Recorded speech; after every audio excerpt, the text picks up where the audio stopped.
Hello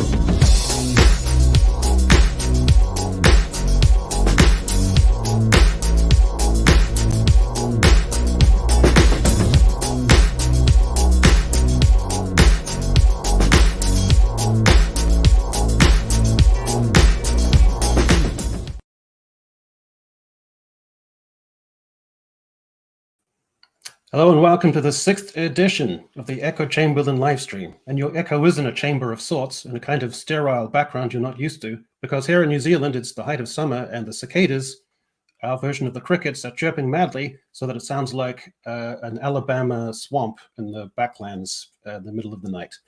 So let's bring on our guests. Firstly, my first guest was just pipped to the role of Reed Richards in The Fantastic Four by Pedro Pascal, and he has so much dad energy he could singularly power the Illinois state electrical grid. He is Mr. Greg Owen. Get behind me, Ellie. Get behind me. Oh, I am so glad that you had me on. I was busy rescuing a bunch of orphans, but I am here making time from that. I'm very honored that you're having me on. Well, when they were going to mention Reed Richards casting, I thought immediately of you. I just think you've got the look, the aesthetic. It would have been perfect. Just a little gray wings. I'll be good to go. Yeah. All right. My next guest personally brokered the Northern Ireland peace agreement, generously donated his kidney to footballer George Best, and now works part-time as conductor of the train to Busan. He is Despot of Antrim. Good morning, sir. Good morning, Echo. It's great to be on here. And George Best wasted that organ, unfortunately. He surely did, yeah. You must have been pretty angry about that. Oh, well. Along with... Yeah. All right. And on to our featured guest. My featured guest began his career calling horse racing live on television, but was fired for speaking too quickly, and then found employment as a Christie's auctioneer, only to be fired again for a too rapid patter. And then, after a brief stint as a Camden market hawker, finally fetched up with his own YouTube channel, where TikTok favoring members of Gen Z ironically struggle with the slowness of his speech. He is Disparu. Hey, Welcome, it's not sir. my Good fault. morning. Anyone can sound like they talk fast if you just cut out every single gap in every single part of every video. It's a great way to read. There was a comedian, actually, I can't remember his name, but he was renowned for talking fast, and he said he developed it because when he was on stage, he would get hecklers, so he thought, if I don't leave a space for you to heckle me, you'll just shut up. And so he was like half out of panic, he just started talking all the time, so that no one interrupts him. So, Brilliant. it comes a bit useful in live streams. It's weird to bring up the cicadas, though. The amount of times every year I see cicada videos of, like, dogs putting them in their mouths, and the owner just comes up and is like, why are you buzzing? And it's like, and the dog won't put it down because he thinks it's a toy. Oh, yeah, I haven't seen one of those for a while. Yeah, I do remember That those. was awesome. All right, well, welcome, everybody. Let's get straight to the news.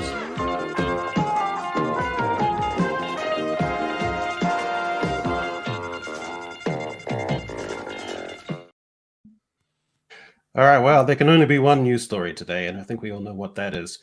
And that is Madam Web. Has everyone seen this film? Well, as you know, we are on a streaming service right now. This is a live stream that we are doing, and we are going to talk about Madame Web because as streamers, that's something that we're going to talk about. So, yes, I have heard of it. Yes. Yeah. This is very special to me because I thought the particular era where train wrecks could slip through of this magnitude was over, that there wouldn't be films like The Room or Troll 2 anymore, that there wouldn't be something which is so catastrophic from start to finish that would have a rollicking or even simmering sense of tragicomedy the whole way through. I thought we were past that period in the culture where this could get through all the multiple levels of a studio, where no one would call it out partway through, where no one would intervene, no one could stop the train from crashing. And I had a ball with this. I agree with the Little Platoon that this is one of the best film experiences I've had in a long time. Almost from start to finish, it never loses momentum. The gag never wears off. There's always some new, special, extra thing that comes in. Even in the first 5 minutes, you have a woman in the jungle who's about to give birth, and then there's the spider people, and then there's the crazy guy who shoots the two people. And then his voice is oddly overdubbed.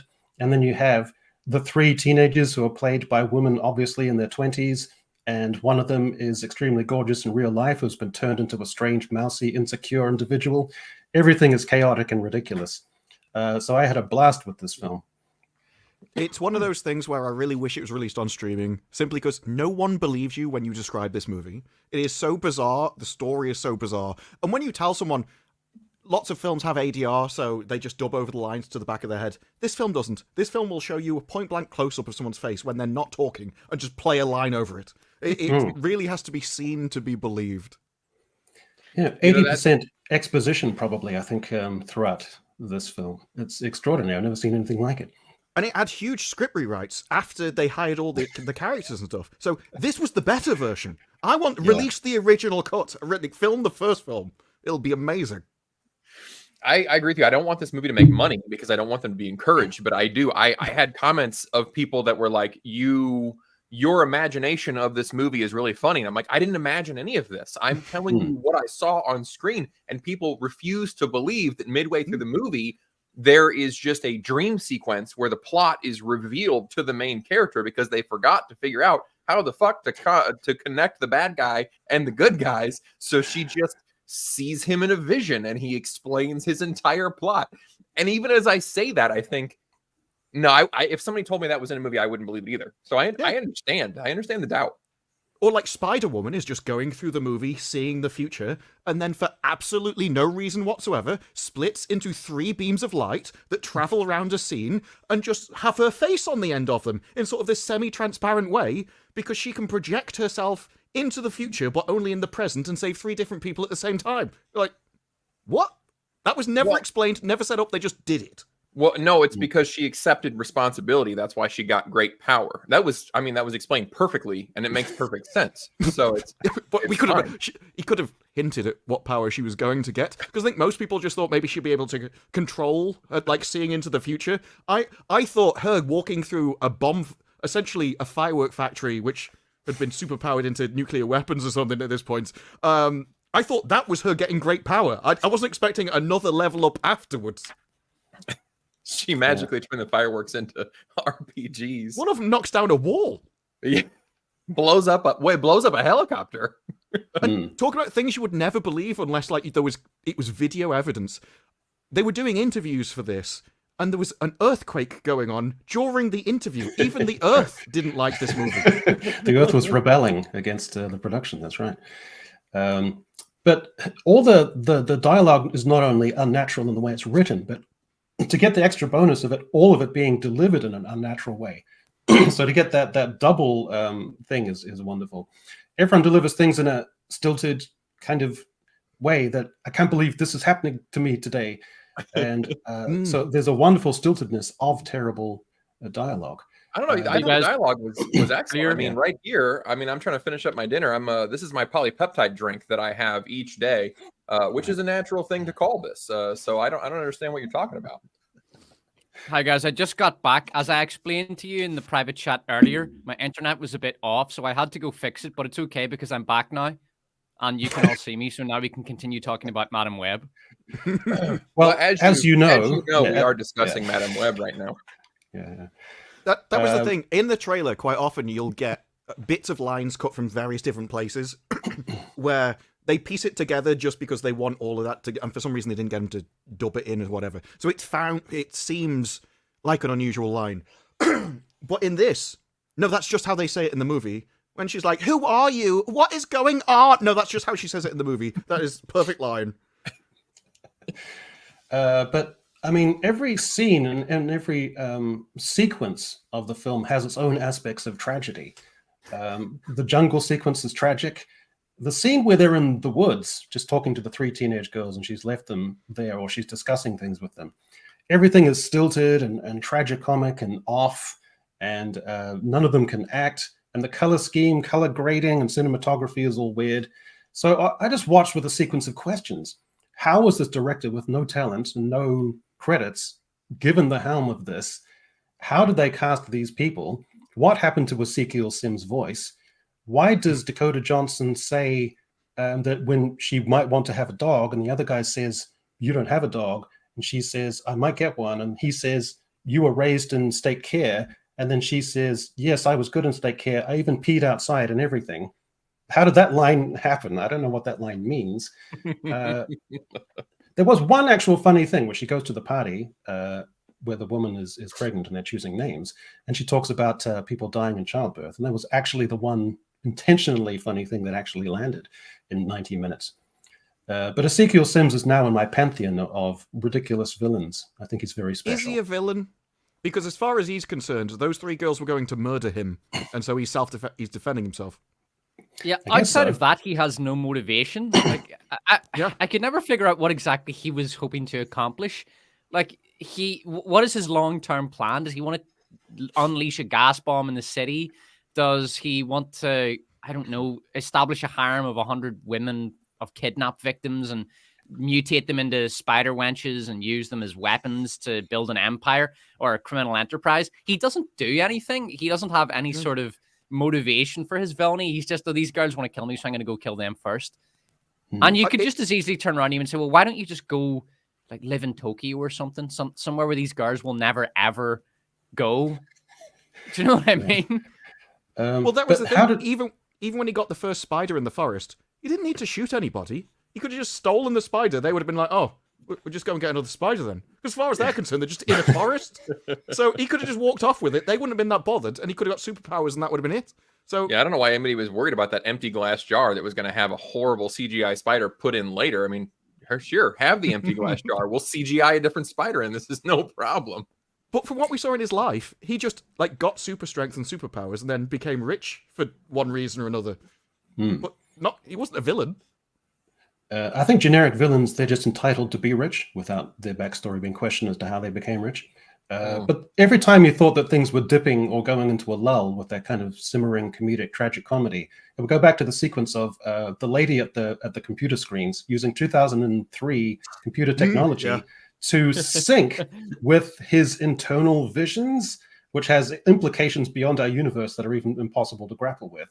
And then she wrestles and grapples with the idea of having to kill teenagers for about 2 seconds, and then goes back to just shattering away at the keyboards with these rattling runs, using the grid to find these teenagers. It's incredible. She has a reason. Yeah. She has a reason why she got over it, and it was because she said, "I don't want to kill teenagers," and he said, "Well, in the future, they're not going to be teenagers," which is a good argument. Makes a lot of sense. It makes perfect sense. She even said to her, if you don't find these girls so I can kill them, then I'm going to kill you at one point. Why doesn't she just take off? Like, wait until he leaves the house to go hunt these girls down, or say, hey, I found the girls. They're in California. They got on a flight. Now they're in California on the other side of the country. It's going to take you a long time to get there. And then while he's gone, she can just leave. Yeah. I mean, I know that the American government is not efficient. However, I also was kind of wondering how one of their obvious like top agents disappeared for a week or turned up dead. Someone with really high credentials that had access to this super spy high-tech network of cameras that they had in 2003. And the NSA never bothered to wonder like who was using her login information or anything regarding her top secret clearance at all for week, 2 weeks, who knows? Also, they sent her out on a mission to honeypot this evil guy who was apparently on their radar. Now, why he was on the NSA's radar, I don't know, because No, I none of thought this he is was honeypotting explained. her. I thought what was happening was she only had sex with him because she was an NSA agent and she was honeypotting him. No, Isn't I that what thought happened? she was going to that place and seduced he her. met her while she was there and pulled her because he right. wanted something out of her. That's the way I read it. It wasn't really So explained. He knew that she was an NSA agent. Yes, Yeah. because How? he was the one that told her you're an NSA agent. So But he how did he that- know she was an agent? Well, he, Uh, Because that's- I just assumed. he probably I just researched assumed, it in the forest with his mum right before she died.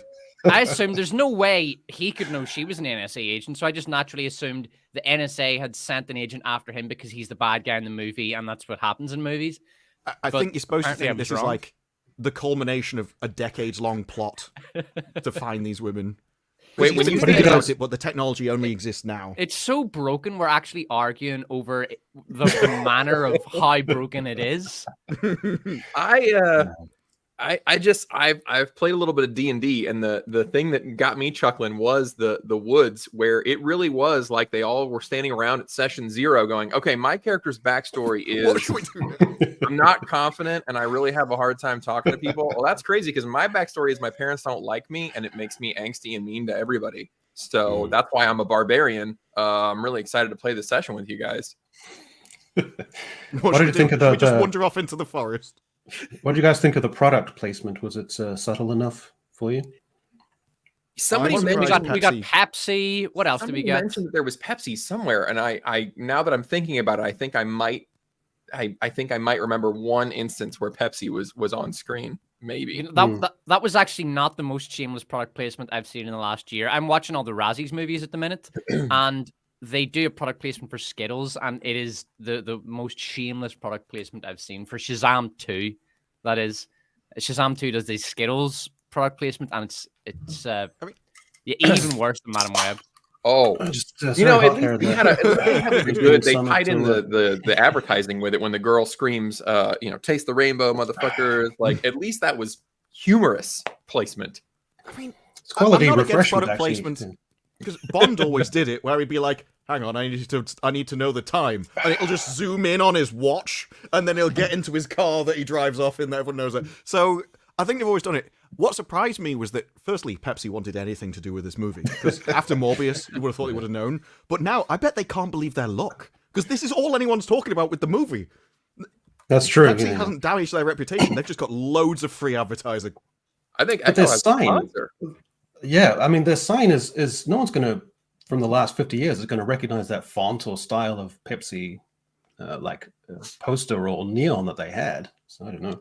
But It makes I sense love that it's her on top of a- exquisite delay in holding the can, about to open it, not quite opening it, moving to a different part of the scene, finding her mark, almost opening the can, moving to a different mark in the scene.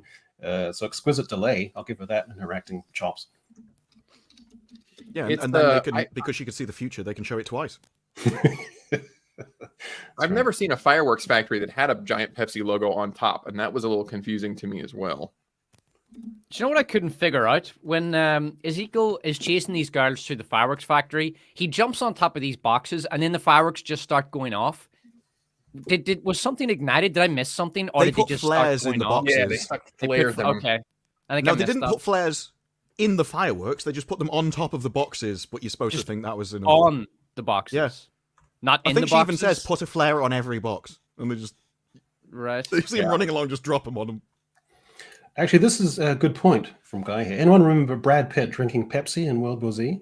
It's literally the most stilted, jammed-in product placement. He just goes up to a tiny lull in the action with these zombies outside, and then he just goes to a drink machine, puts in his money or whatever, and pulls out a Pepsi and slowly drinks it. And that's the most overt product placement I think I've ever seen. But they had to pay for that film somehow. Jesus, that film was What- something else. You have to think, how would they charge though? Because if you were a sponsor, you'd be like, well, okay, we'll pay per so many thousand cinema tickets or something. The more people see the movie, the more we'll pay you. That's the way I'd do it. Whereas in this, no one's seeing the movie, but it's people. Loads of people are talking about Pepsi, so Yeah, they're they've gonna- definitely they're got the gonna hell of a money's deal. worth. Yeah, I mean, if I was Pepsi, I'd be very happy with this. I think this is great. Yeah.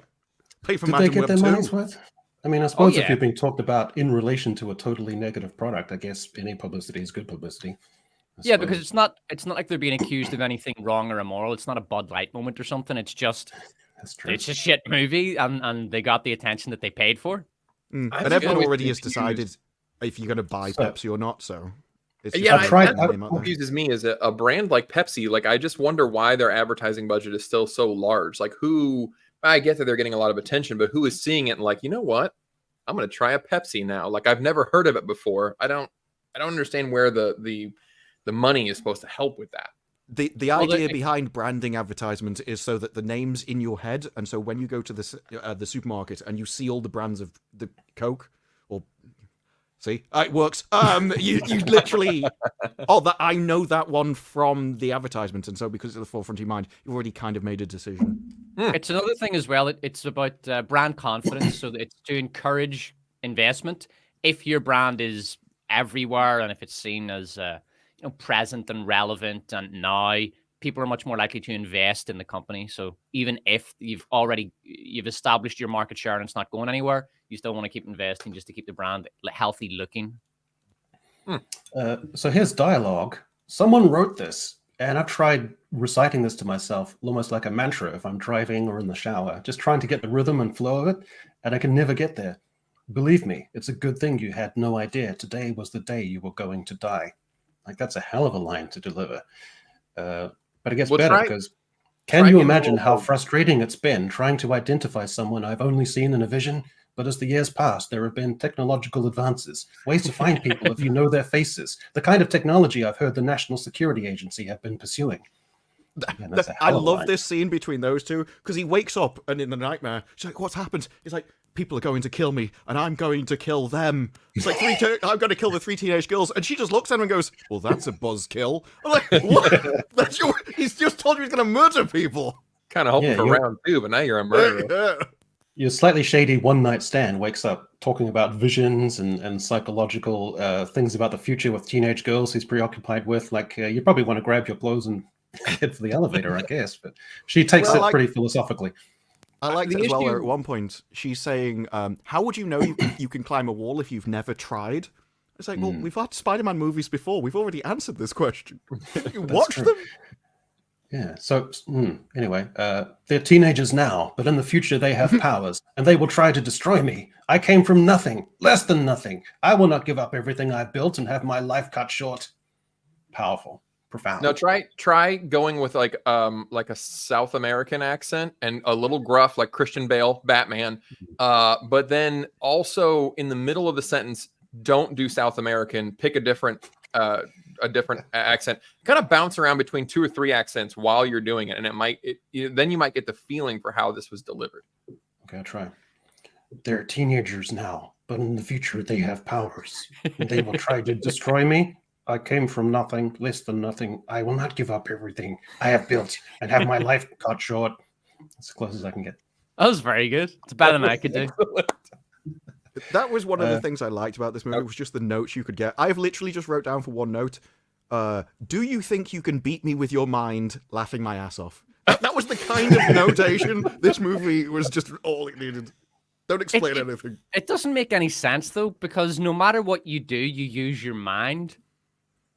Like, you're going to beat me with your mind. Even if I were to pick up a gun and shoot you, I'm still using my mind to do that. It doesn't make any sense. It's wonderful.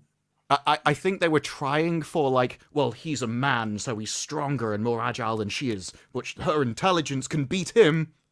That's where they were going for it, but... Yeah, they didn't quite deliver that nuance. Yeah. What? I mean, nuance? I've never heard. What's that? I want everything literal and smashed. I mean, a literal way. So in terms of female empowerment, how do we feel about the 3 girls kind of slushishly cavorting and dancing on a table in a restaurant in front of more or less complete strangers they've just met? Why did that even happen? One of them's at the bar going, I'm not going to do that. And then the next thing, she's on the table for no reason whatsoever. I think it's a kind of post-feminist, wild kind of abandonment and not being restrained by societal expectations that by doing such behavior, you might be put in a box of being slutty, rather that it's a freeing and empowering gesture of just wild, impassioned youth. And they're not going to have it labeled as sluttish because it's spontaneous and it's an effervescent expression of young womanhood. That's the best I can do. I think they just realized they hadn't had any characterization of these girls at all other than straight up dialogue info dumping. And so they were like, this is, I don't know, this seems like a good teen movie moment to express how rebellious they are or back up the things that we just diarrheaed out of their mouths. And this was their attempt at characterization. But it makes them look like idiots. This is all, every time you try and go, oh, we're empowered. No, you're being hunted by a guy who's trying to kill you, that for some reason is invisible to everybody else. You're hiding out into the forest, and you're like, let's do the thing that can draw attention to all of us. That's not a good idea. Having the song Toxic by Britney Spears, like if you listen to it on its own, it's already pushing the margins of how many times it can repeat that squealing, shrieking synth riff. So if they do it like this... Yeah, if they do it like this, where they're repeating that riff almost on top of itself, multi-layered, just as they're going back through time in a kind of hideous Groundhog Day purgatory. So that was horrific as well. They said in one of the interviews, why did you set it in 2003? And he said, so we can play Toxic and so we can have Dakota Johnson. That was his reason. What has Dakota Johnson got to do with 2003? I don't know, because she'd be the sort of right... I was going to say the right age, but she'd be the same age no matter when they said it. Yeah, it doesn't matter. Well, so I guess, I mean, I think they were maybe trying to create a continuity because there are, I don't know if you guys picked up on this or not, but there were some side characters. There was this guy, Ben Parker, and he's about to have a nephew who was never named. They never said what his name was going to be. They came really close, but then there was a distraction. So he definitely is not going to be named Peter. And I think they're trying to create like this continuity where it's in 2013 or 2003. So that way later on, if they ever make another Spider-Man, then they can set it in the correct year. And then people are not going to be mad about like the year imbalance. So it feels like they thought about that and then didn't think about literally anything else that should make sense at all. But they got that part down. The problem is they've said it's in its own universe now, so Spider-Man's never going to be in it. It is. I actually only discovered this universe while I was researching this. It's called the SSU, the Sony Spider-Man universe. And it's got 4 movies so far. It's got Venom 1, Venom 2. Without Spider-Man in any of them in the Spider-Man. Yeah. It's got this, and it's Wes or Kraven the Hunter. Yep. Kraven the Hunter is coming. I was thinking of Wes Craven there. Kraven the Hunter is coming up in August, I think, which is no doubt going to be a smash. And then if they've also got Venom 3 coming out. So, yeah. Oh, Morbius. Morbius is in there too. Yeah. So not the most successful superhero universe, and yeah, we'll see what happens with that. This film had some of the most, I think, the worst general supporting cast of minor characters I've ever seen. Like worse than central casting acting. The guy at the barbecue. The people at the baby shower, none of them could act. Just painfully, toe-curlingly, cringeworthy, shocking stuff. So no one can act in this whole thing, and Dakota Johnson is a charisma vacuum as far as I'm concerned. So it's baffling and fascinating. Almost as baffling as these guys being allowed to make the damn thing or write it. So Matt Zasma and Burke Sharpless, here's their Rotten Tomato scores for their previous efforts. I did say there's so many people that want to write in Hollywood. Like there's so many people that would just, I mean, they would sell a limb to be able to write professionally in Hollywood. And I understand everybody makes mistakes. You know, 1 bad movie, you can't hold that against somebody. Even 2, I guess you could kind of stretch if they're nice people. But 4, now 5, like how does this? Do they have do they know where the bodies are? What is like? If I were a struggling writer in Hollywood, I would be furious that this gets to happen and I don't get a shot. The Hollywood Reporter. Go ahead, Disparu. The Hollywood Reporter was desperately trying to sort of play interference and defend this. And one of their lines is, you may be asking why these 2 people, after their history of writing shows, were allowed to write this one. Well, they wrote the foundational story of it, but then somebody else actually edited it for the live shooting thing. I'm like, you didn't answer the question, though. At no point did you say, how did they get it in the first place? I'm trying to get my head around it because there must be some formula. Like we're willing, none of these things have made money. That's the other thing, right? So at least if you could say that in a kind of degrade canon films, schlocky, but make money back kind of deal, that would make sense. But if the writing is shit, the reviews are shit, and the money coming in is inadequate or shit, then how can they make 5 films? It's illogical. There was a whole thing about they tried to spin that superhero fatigue was a big problem. And so what this film had cleverly done is not include any superheroes in it. And that was new because there was a trope of, and everyone hates tropes, like the trope of having superheroes and superhero movies. And so just because you don't have a trope, now it's an amazing film and a really brave idea. Because it's different, you see, and that means it's good. Ugh.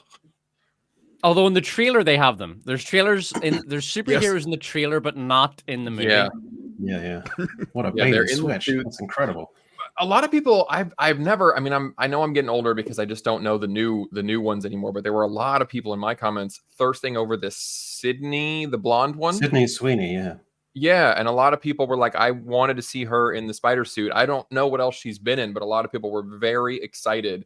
I think that's why she got cast. It seems like a lot of the audience was really they were as excited to see her in a skin tight suit as I was to see, now my age, Kate Beckinsale in Underworld.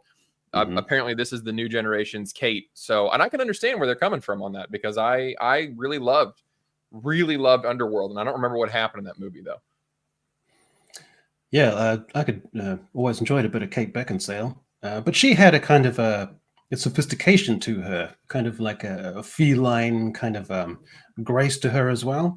And she had some kind of presence, where Sydney Sweeney, she's just basically a pair of tits. Am I incorrect about that? Well, people in the comments are saying that she was on that Euphoria show, which my understanding is it's mostly tits in Euphoria. Yes. So yeah, that makes sense now. I've never seen her in anything else, and I do think it would be unfair to judge her on the basis of this movie because it's such utter trash. There's really nothing to work with, and I mean, she's basically playing a kind of damsel in distress, cute teenage girl type, and she does a perfectly adequate job, and she's attractive, and she has nice tits. Although they don't show them, they don't take advantage of the natural assets during the actual movie, which is unfortunate. But we're casting you for your personality. The movie would have improved significantly in quality if they had shown a bit of skin, but yeah, I can understand why they would want to see her in the Spider Girl suit. That would be great. Would have made this a much better movie.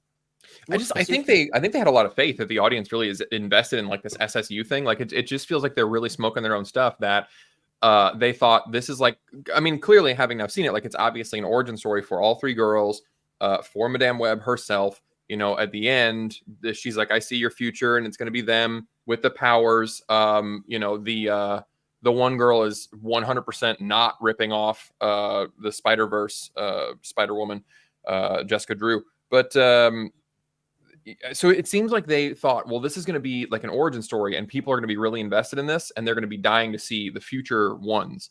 Except no one even knew this movie was coming out. And they didn't even get the powers in this movie. So there's nothing to wet your whistle for the future stuff. But it kind of feels like maybe that's what the studio was thinking. Like, we're laying the groundwork, just, you know, we're at ground zero, just like the MCU was. And they're really deluding themselves into thinking that they're really going to build this SSU thing into something, this multi-billion-dollar franchise now.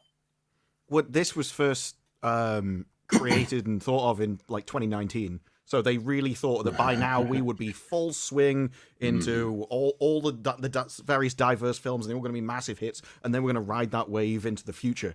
Yeah. And then all of them were a disaster, and now they've been cut off at the knees.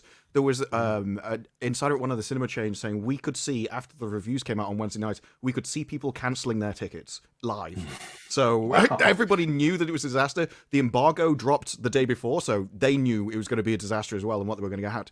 It was too late. The interesting thing is, like on the picture you've just seen, it was Dakota in a Spider-Woman costume. And the marketing went out, like there's one of a bottle of it in the full suit. That was in a poster in the full suit. You never see that costume throughout the entire movie. It doesn't exist. So it's almost like back then they had envisioned an entirely different movie, and then for whatever reason changed it to, we're not going to have superheroes in this. It's bizarre. So in the space of 6 months to go from the Marvels to the shit-catting of Batgirl to Echo to Madame Web, all of them chronic disasters in the space of, 6 months? It astonishes me because after Ghostbusters 2016 was a massive hit, I thought, okay, the future of cinema is female. And then Rey was the massively popular Star Wars character. So I was like, okay, iconic. It's just going to be, it is the future. The Force is female now. The future of cinema is female. All the movies are going to be led by women. All the superheroes are going to be female now, and everyone's going to love it. I'm astonished that it hasn't gone that way. Well, you know, something I'm go ahead. There's now the numbers of who went to see it. It was 53% men went to see the cinema, and like 40-something, 47 for women, or 46. I'm surprised it was that high, because obviously, I mean, like you said, Sydney Sweeney was thirst bait. So, and the hot young women running around on screen, like guys will pay to see that. Yep. But she wasn't first bait in any of the trailers or anything. It's only when the red carpet came out, people were like, why didn't you do this? This would have been way better. Yeah. Yeah, that would have been way better. Like Yes. if they just had Sydney Sweeney walking around in a spider dress throughout the movie, and like she had been, I don't know, she'd been some confused Well, girl look at who was Wonder Woman. convinced that she was called Lady Spider or something. And this is a name she'd given herself.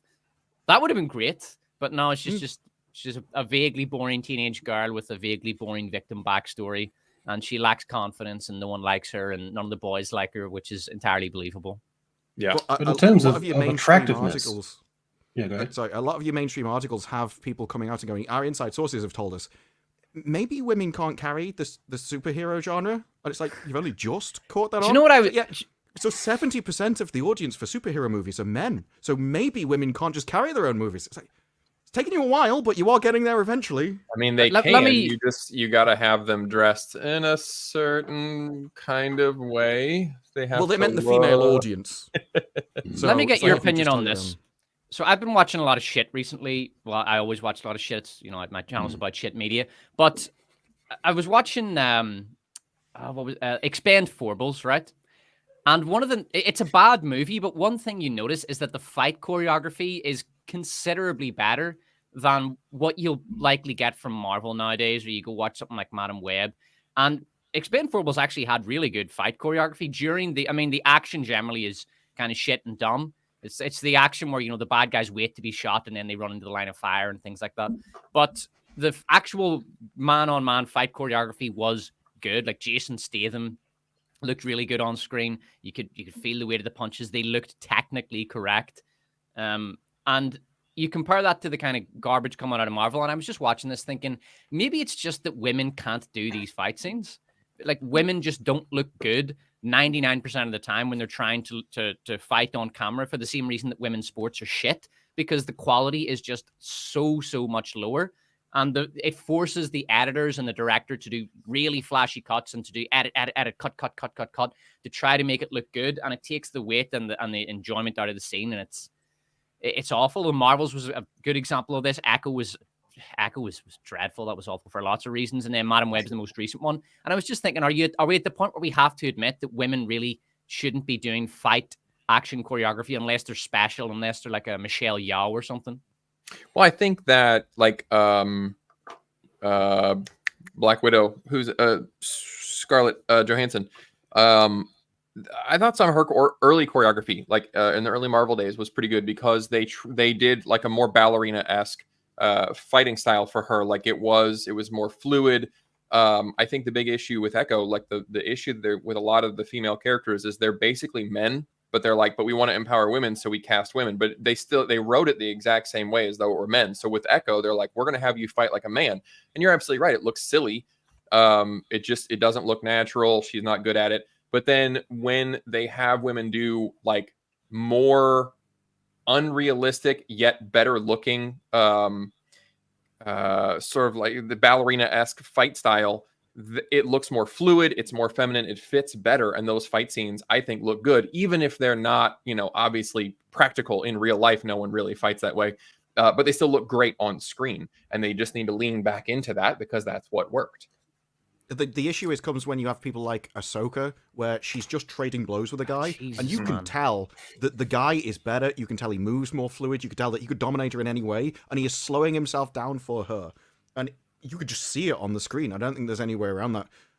I agree that it works when they fight differently. So you can play into tropes. So you can play into she's fast and agile, whereas he's going for really massive hits. So if he ever hits her once, she's really going to feel it. Whereas she's got to do lots of little light hits and kind of wear him down. And like he'll be taller so she can dodge underneath his reach and stuff. I think that kind of works. It's more than that, though. It's the way you really saw it with Rosario Dawson in that fucking Star Wars show, Ahsoka. It's the way she moves. She's so slow and clumsy. And like, if you ever go into a martial arts gym, you can tell who's a beginner and who's advanced just by looking at them for a few seconds. And you could tell, looking at Rosario Dawson, she had no experience whatsoever. And it's so unconvincing and clumsy. Like, if I was a director of that, I'm not even joking, I would have just used a body double and CGI'd on the face, honestly. That's how bad it looked to me. That would look better. But one problem with Madam Web. Yeah, go ahead. They just used a man in a suit and then put it CGI'd her head when he took his helmet off. So they know. They know just as much as anyone else. With Madam Web, if they're trying to get fellas to enjoy the eye candy on the screen, women in their 20s playing teens, that's for about 10% of mankind, or men, that's all that those 10% live for. But for the other 90%, it's kind of some kind of awkward. We don't really want to watch women in their 20s playing awkward teens or cupcake teens. So I think there was a big sort of disconnect for a lot of viewers watching it. A little It was a gross. bit jarring. Yeah, it's a little seedy. Something that I'm kind of excited about with Madame Web and also the Marvels is that they kind of went out of their way to not do a bunch of girls get it done, girl power moments like an Endgame or an Echo, the whole it's time for a queen kind of thing. They moved away from the really obvious messaging, and the movies are still absolute shit. And I'm really glad that they did separate that a little bit, because it undercuts their criticism of like, oh, well, you guys just don't like it because you men are offended or you men are scared or whatever. And it really lays bare the fact that the writing is just garbage. It doesn't matter. It's not about the politics. I mean, I don't like the politics of what has been happening in Hollywood for quite some time, but it really is. It's the writing. It's been the writing. It's been the plot, the characterization. It's been all the things we've been saying, but nobody wants to listen because, fanboys, they're always gonna be mad. They don't like girls. They're scared. They're incels. But now we're getting mainstream recognition that this writing fucking sucks. This dialogue sucks. Every technical aspect of this movie is shit. And no reviews have mentioned the women or like the female superheroes, or nobody even cares about that. And I'm very heartened to see that we're finally waking up to the fact that just identity politics is not going to sell a movie when everything about it is terrible. Mm-hmm. But it also doesn't lead to people who can make the movie. It may not have been in the movie stated, although I think there's undertones. But when they're out talking about the movie, it was definitely there. All of them talked about empowerment and the power of women, and now we had to do this for women. And one guy said that now I'm here, women can choose their friends and family and all this kind of stuff. So the people in it still believed it, and they still said it. And I think it's more that people with those ideas can't make anything good. They were never hired because they could make something good. They were hired because they had those ideas. So, Of course, they can't make anything good. I think until you entirely move away from that, not just on the screen, but behind the screen, and hire different people who have... I think you essentially have to have the values of the audience, because you have to put those values... Everybody makes stories that they know and they relate to. So if you don't relate to the audience, your stories won't relate to the audience, and no one knows. There's nothing in this movie that I can relate to, apart from I thought it was a good idea that essentially motherhood was like a core thing from it. She took on childhood, and she realized that rather than just living alone with a cat, I should take on the responsibility of being a mother. I thought that was a good idea. But everything else in the movie? No. Well, Dakota Johnson's publicity tour little clips. I mean, they're a treat in and of themselves. Just a kind of a strange vacancy. I can't quite put my finger on it, but it's very perturbing. So on drugs. Yeah. So what I want to do now is add this, because so I'm adding her to my Mount Rushmore of actors I can't figure out why people think they have stage presence and why they're famous. These people are all charisma vacuums to me, and yet they've had long careers where everyone esteems them. Clive Owen, a strange dead-eyed look to him, an emptiness, a woodenness. Pedro Pascal, he's in everything. I don't know why, because there's nothing particularly magnetic about him. Now we've got Dakota Johnson, who has, it's like looking at a chicken, just empty eyes with no soul, there's nothing behind them. And Jennifer Lawrence, I don't understand why everyone esteems her as having some sort of magnetic stage presence or charisma. She looks dead-eyed and wooden and vacant as well. So that's my Mount Rushmore of why are they famous and why does everyone think they have stage presence? So does anyone want to add their ones, their little sort of their pet ones? I think with Lawrence, it's that people like her personally. She seems like a really fun person in interviews and everything. So I think that carries over to they just project that on the screen. I didn't want to believe this, and I got to thinking about it when you asked it, and I got to add Javier Bardem. And I used to think that he was just really good and stoic, and I think that he just got lucky with a couple of roles that played into his really deadpan delivery. And now I'm realizing he doesn't have any other type of delivery, and Yeah. I thought his Little Mermaid performance, I was like, oh, maybe he That was just was- really that was bored. And I got to abysmal. thinking about his other roles. I was like, no, that's just how he's always delivered lines that way. Well, apparently there was a musical number that Javier Bardem had in The Little Mermaid, which got cut, and I would love to see that. Oh my what God, he's I want to see capable that so I bad. need to see it. If Yeah. and everybody in the chat, if you have somehow access to that Little Mermaid Javier Bardem musical number, send it to us. We need to see that. It's a good call. Oh, Tessa's a good one. Yeah. Tessa Thompson, who's that? She's King Valkyrie. Oh yeah, she's an obvious one. She's Mm. very she has very little range. I got a few here which I wrote down. I've got so, and I first wanted to define screen presence a bit because it is quite a nebulous term. So just for the people listening, like, what do we mean when we say screen presence? So if you've seen Ahsoka, Ray Stevenson, who plays the Dark Jedi, he has great screen presence, right? Incredible. And it's not just because he's a big guy. It doesn't mean like you physically take up a lot of space, as Lizzo demonstrated in The Mandalorian. Being large does not give you screen presence. If you look at that same show, Ahsoka, the woman who plays Sabine has 0 screen presence. 0. She is an absolute 0 of an actress. It's like she's almost not even there. You don't even notice her when she's on screen. Just 0 presence there. Another good example of a small actor, very small guy, but has an amazing screen presence is Joe Pesci. When he's on screen, your eyes and your attention is just drawn to him.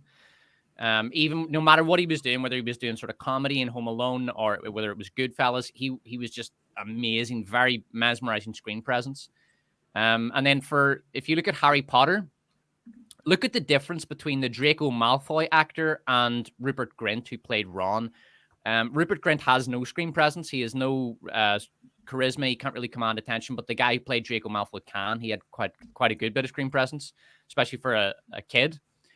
So that's how I would kind of define it. It's hard to define just using words. You have to give examples to get people to really see it, and then use contrast examples. And then if you look at Friends, this is an easy one. Come on, guys. Which friend out of Friends had the least screen presence? Who was it?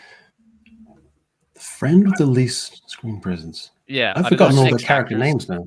Yeah, So there's I'm gonna go with Phoebe. I'm gonna go with Chandler or not Phoebe.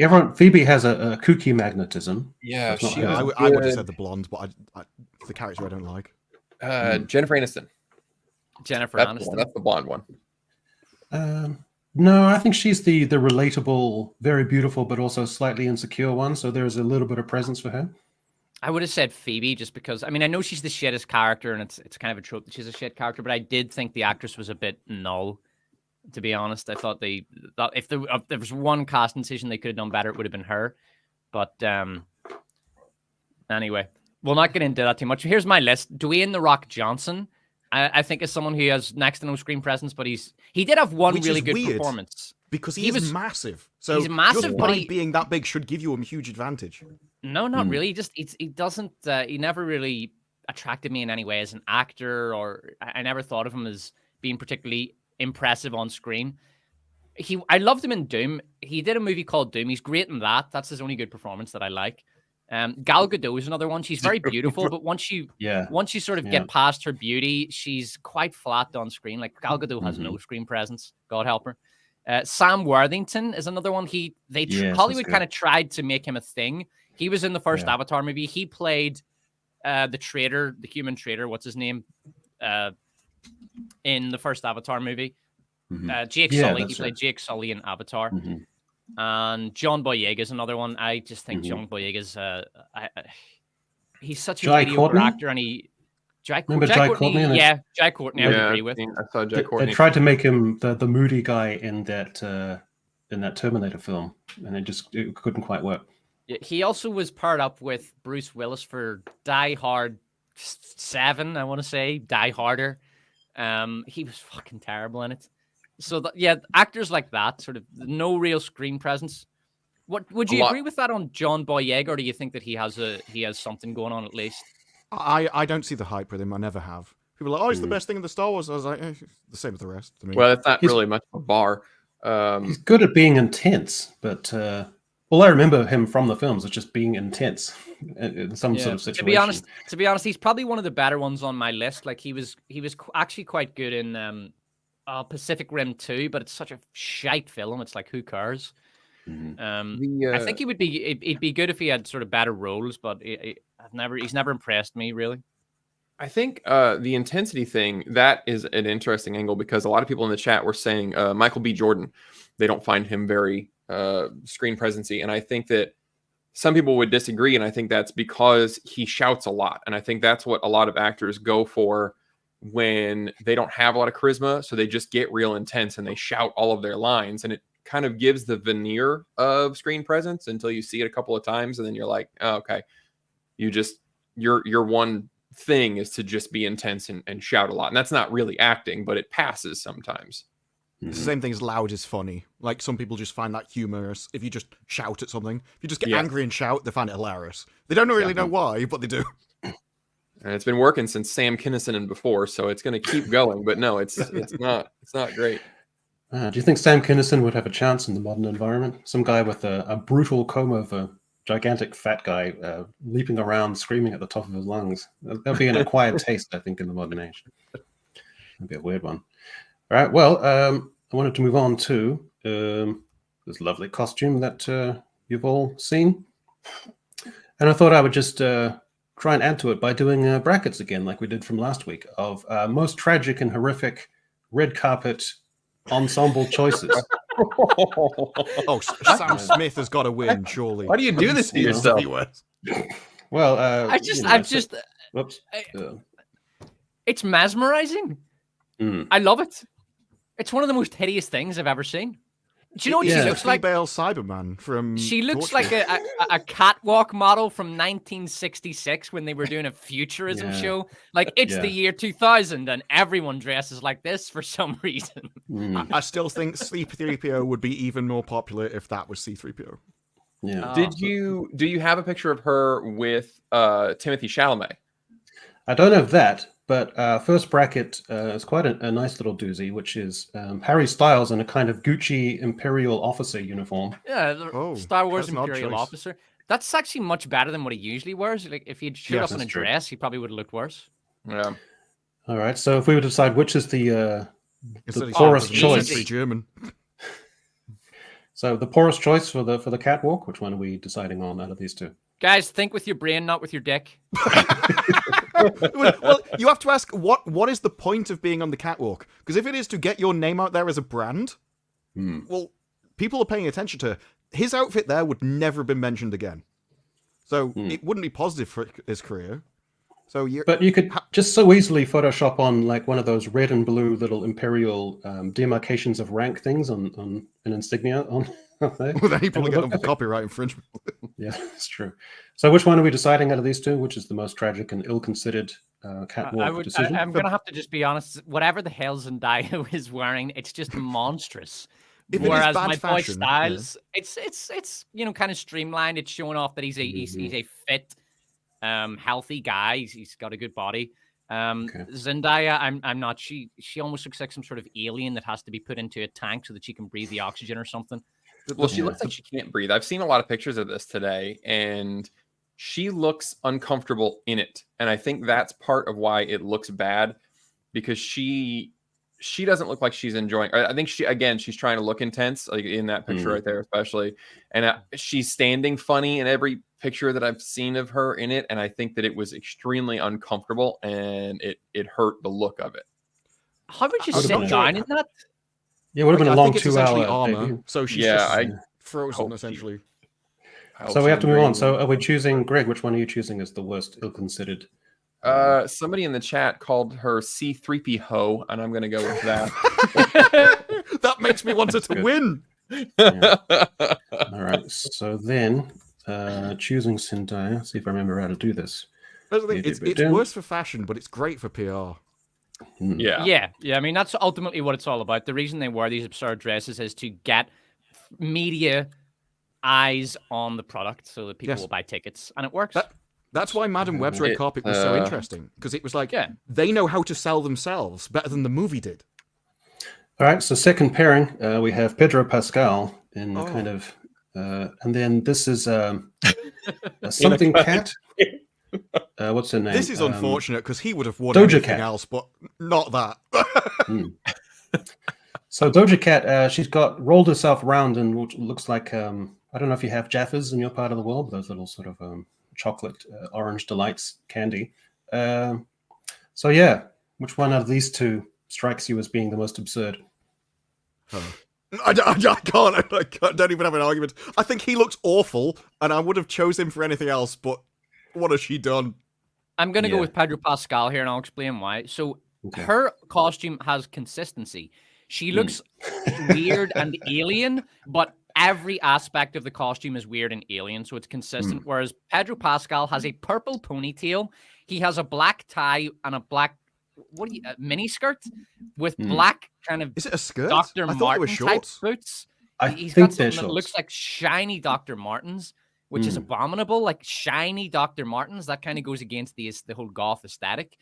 And then he's got a red trench coat clashing against all of this.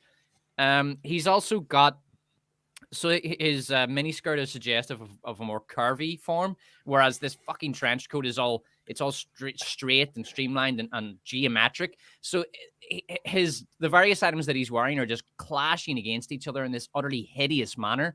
So in terms of the sheer basics of fashion, it's definitely Pedro Pascal was doing it worse. And he's shellacked that hair down real nice too. It's I think you've won me over. I think hers is consistent, whereas his, I mean, like in terms of physique, his legs are kind of a little bit short, so he's got these shorts and boots to kind of bring that out in a negative way. Plus, it's a trench coat big enough to hide little layer underneath. The coat makes the him top look like layer- he's dressing in his parents' clothes. Yeah, that's exactly it. Yeah, the top half looks like a sort of 1950s big band revival kind of aesthetic crossed with the Empress Royal Guards. So I have to go with what are you Pedro. wearing? It's my mom. Also, he's Pedro Pascal, and Pedro Pascal is a fucking ponce, so extra points. I'm happy for him to win, if that's the consensus. Agreed. All right, well, surprisingly, who would have dreamt? But Pedro moves into the next round. I think with her, it's more what she's done to like her face than their clothes. Like, it looks like she's covered herself in some kind of textured stuff all over her. It's weird. Doesn't look comfortable. Anyway, okay, so Jared Leto versus Ezra Miller. So this is a clash of the titans. It looks like a Dalek. The Dalek. So how are you going to separate these two? Good luck. This is tough. This is tough. I mean, you the know what? left one could be a movie costume, so Mm. that's probably the least weird. Carrying a head is... I'm not sure why that's happened. If it was Jared Leto's head, that would actually be quite a good head to carry because it would suggest that there would never be Jared Leto in any future movies. So there's That's that. If I was going to do that outfit, I would go full headless horseman and have it so that you're peering through the clothes, but you've just got a neck Right. above, so it looks like you are just walking along with no head. I would have liked the outfit if you'd done that.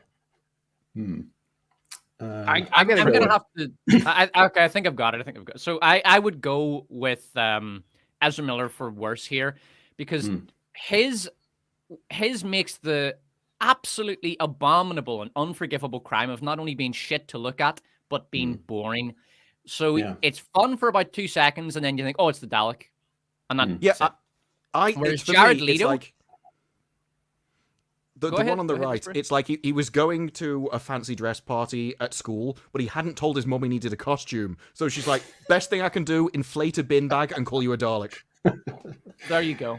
Very boring. Whereas Jared Leto, it's got quite a lot of features on it. It makes you think. It's like, why is he carrying a severed head of himself? It's shit, and he knows it's shit, but at least it's trying to be interesting and bold. So I'll give him points for that. Whereas I think Ezra Miller's is just fucking lazy. Yeah, Leto, at least, I mean, you're right. He is trying. He thinks of himself as very artsy and very cool, and it's on brand for him. And yeah, Ezra just thought, I'm going to be the weird kid in class, and it's going to be funny, and it's just fucking not. Yeah, it's like a you know what it is? Do you know what it is? 1998 rap video puffer jacket. It's just lame. And the most unforgivable thing is he's off center.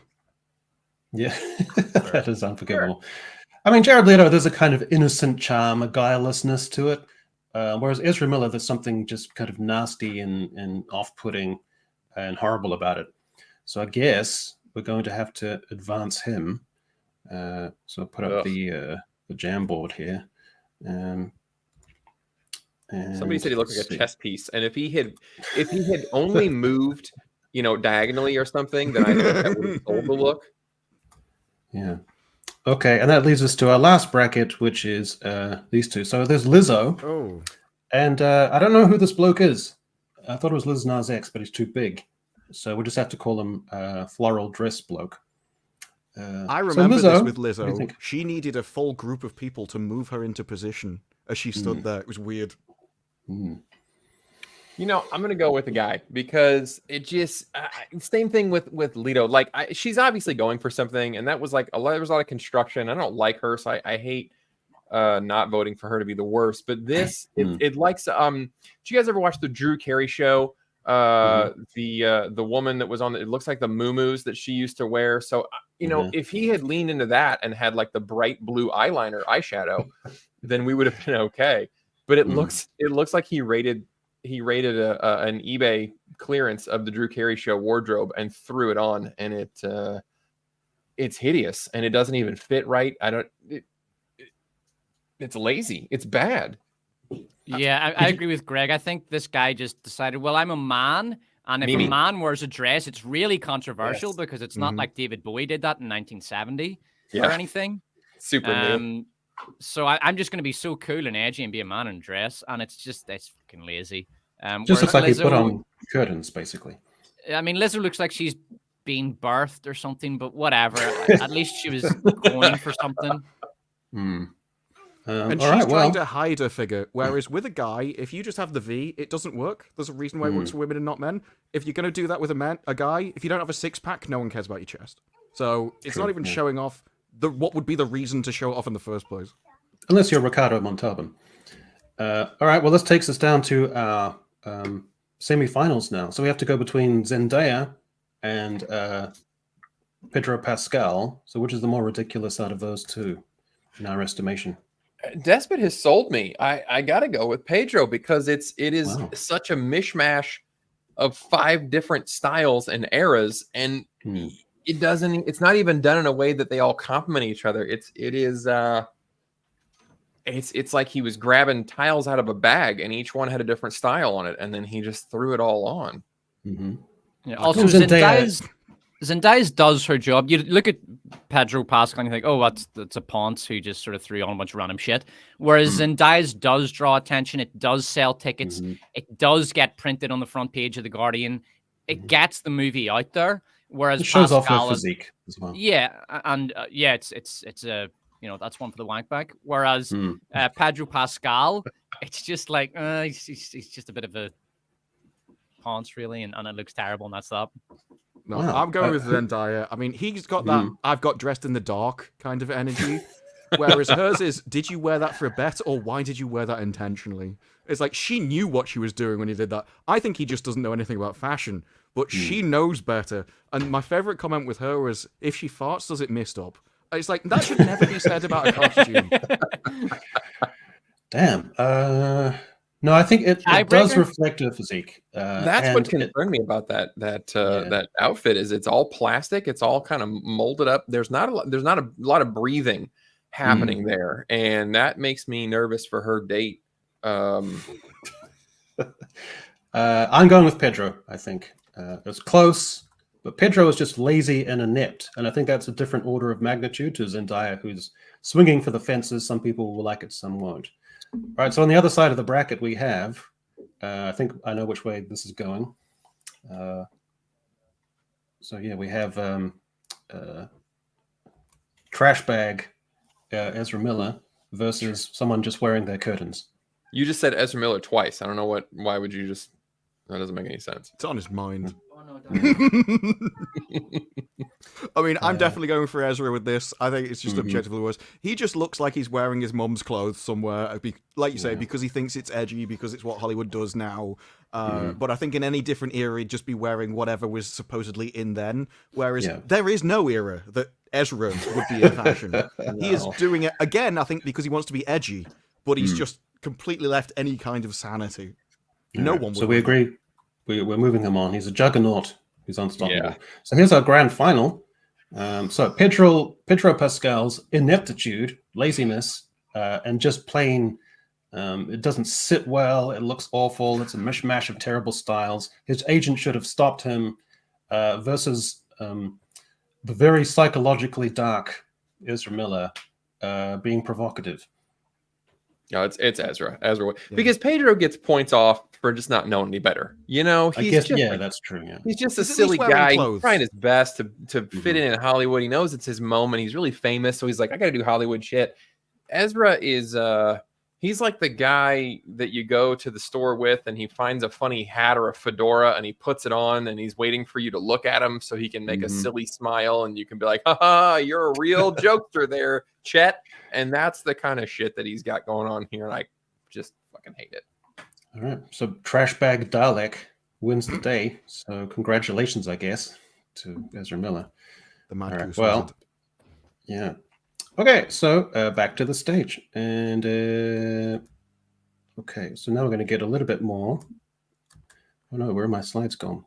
Here we go. Okay. All right, so I wanted to get a bit more into the weeds here, because I'm fascinated with the idea of diversity and the message, as the drinker would say. So I've been researching things a little bit, and I wanted to find out the incentives and following the money when it comes to this sort of thing. So California SB 132 Film and TV Tax Incentive. The California Film and TV Tax Credit is a $330 million filming incentive in California. Under the existing law, feature films, new television series, miniseries, and pilots filmed in California are eligible for a 20% credit against the producing entity's California income tax liability for qualified expenditures. All productions applying for the tax credit will also be required to submit a diversity work plan checklist developed by the California Film Commission to qualify. Failure to meet the requirement will result in a rejected application, or if accepted, the Film Commission is empowered to penalize a production 4% of the total credit. Given the reduction could amount to millions of dollars, it's important to monitor compliance with these new requirements. The goal is to make productions broadly reflective of the state's demographics. So the money that the studios are getting paid, the tax incentives that they have, up to 20%, is conditional on not their product looking like what America looks like, but looking like California's state demographics. So what should be American or universal entertainment is being funneled through this notion of what California looks like. By putting the onus on the productions to set the goals, the state is seeking to work around the restrictions of Proposition 209, the ballot measure that outlawed affirmative action in state hiring and contracting. And this is from a spokesman in the state legislature. As we move forward, we expect the motion picture, television, and streaming industry to embrace California's broad and diverse population in the stories they tell and in the people who work in front and behind the camera to bring those stories to audiences around the globe. So that's the mentality, backed up by huge tax incentives and possible penalties for companies that are based in California, creating American entertainment. They have to abide by what California looks like. Otherwise, they'll be liable for penalties. So, thoughts? You know, I think it's a false economy. For instance, like if you want to hire the best people for the job to get the best entertainment so the most people watch it, if you hire on any other ability than just who is the best person for that job, you are inevitably going to get somebody worse than you would have hired in the first place, because otherwise you would have chosen them under that rule in the first place. So I think even if it's millions, if you're making if they are forcing you to hire people that will make bad television, you're going to lose even more money. And I think we've proven that over the last few years when this kind of stuff's taken hold. I'm always I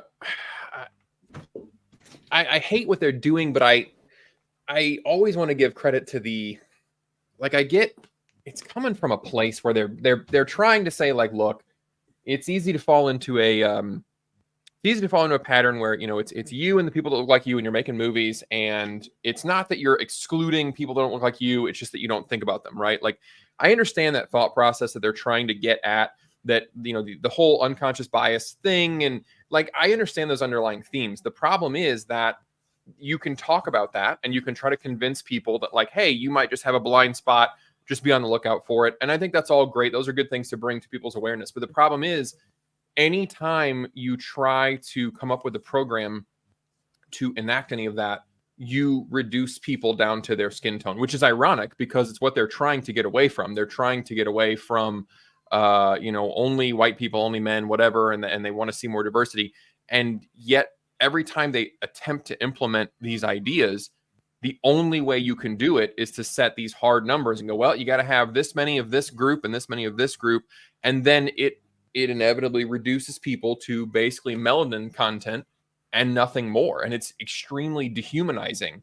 And that there's no way around that is the real problem. Mhm. Well, that's because the aim is to reduce you to that. They're not trying to get away from racism. They're trying to march to racism. It's the end goal. They are trying to come up with an excuse of how they can sell that to people, how they can appear like they're the nice guys, how they can appear, no, we just want other people involved. It's like, no, they were already involved. Nobody cares. You're the person that cares about it. That's why you keep banging on about it all the time. That's why you're making rules about it. That's why your laws are all focused on it. Whereas the rest of the world, it doesn't make any sense. It's more about ideas rather than, like, it doesn't even make sense in Europe. It's a very specific, not only American thing, but very specific Californian thing. Although I think stuff that outcomes from Disparu, this the rest of the world. Would you agree, Disparu, that there's probably a corollary with the BBC? That the BBC seems to think or have this approach that on TV content ought to look like what London looks like rather than what England looks like? Yep, because they live in London and that's what they see. And so the BBC's content probably is representative of what London looks like now. But then you'll go, 2 hours north and it won't look anything like it. It's a thing which I mentioned on a stream yesterday. The UK has this now, but it's not like innate to English culture. It's something that's been exported through programs like this, through the media, then other people catch on because they have the same ideas. But it's all used by it's an excuse by racists to go out and do what they've always wanted to do. We've seen this throughout all of history, and it just takes different forms, and they try and work it back into, well, how can I get away with it this time? It seems strange to me that if you're talking about employment opportunities behind the camera, I guess that makes sense. If you're talking about people in the production, the crew, all that kind of thing, then that can be state-based and state-relevant for subsidies and things. But if you want people on screen to depictions of entertainment and culture, that it should correspond to what your state and specifically your state's demographics look like. Seems such a contrived way of going about things. Well, no one ever asks why. That's fundamentally, why do you care what the racial composition of a TV show or a movie is? Why does it matter to you? Because and they can't really answer that question. Their answer would be something like, well, it's important. We want it so that everyone can see themselves in this, but it's a circular definition. It's a circular answer. You're just redefining the question and presenting it as the answer. It's actually their answer is, well, we like it. We want it this way because we want it this way. Or we want TV shows to represent the demographic breakdown of California because that way they'll be representing the demographic breakdown of California. It's always circular. There's never actually any fundamental reason they can give as to how this benefits anyone anywhere in any real tangible way. The thinking is, under the idea of equality, any numerical difference is due to racism. So because the numbers aren't what they are in California, someone somewhere is discriminating. Because we're all equal, there's absolutely no difference to anyone else. And so people don't even have personal choice or agency. It may not just be that some people don't want to, maybe women want to be nurses more than they want to be in Hollywood or something. They can't accept that. So if it doesn't match up to the population, then somebody has to be discriminating, and therefore we have to force it because you're the one causing the problems. That's why they think it happens. Well,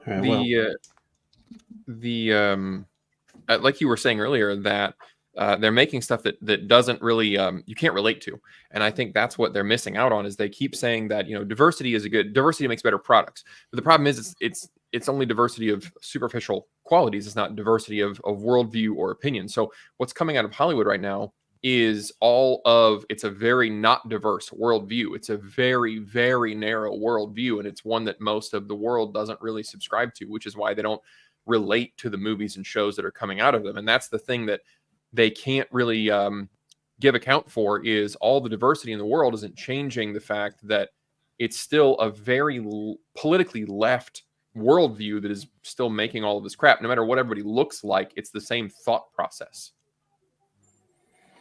Yeah, well, there's one extra thing here, and I wanted to get your view on this, Greg. So this is from the Academy of Motion Picture Arts and Sciences, from their writings. Has representation and inclusion standards for Oscars eligibility in the Best Picture category as part of its Academy Aperture 2025 initiative, with a spokesperson saying the aperture must widen to reflect our diverse global population in both the creation of motion pictures and in the audiences who connect with them.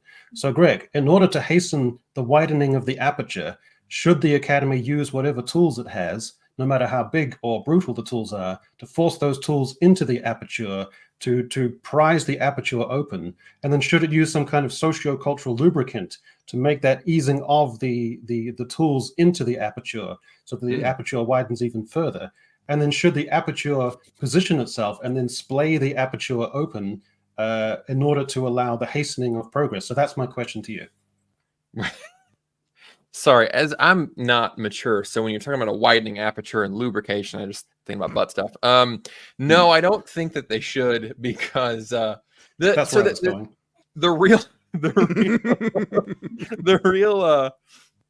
thing is we say it's racism and all this, but really what it is it's, I hate to get all conspiratorial. It's Marxist thought, because the idea with the structure that the way they put this is there's the oppressor and the oppressed group, right? And it all comes back to kind of Marxist theory, and they're just applying it to society at this point of, the white men, that's the oppressor group, and then everybody else, the minorities, they are the oppressed group. And so we have to help out the oppressed group. And really it's to get that thought pattern into Americans' minds of there's an oppressor and there's the oppressed, and you have to rise up.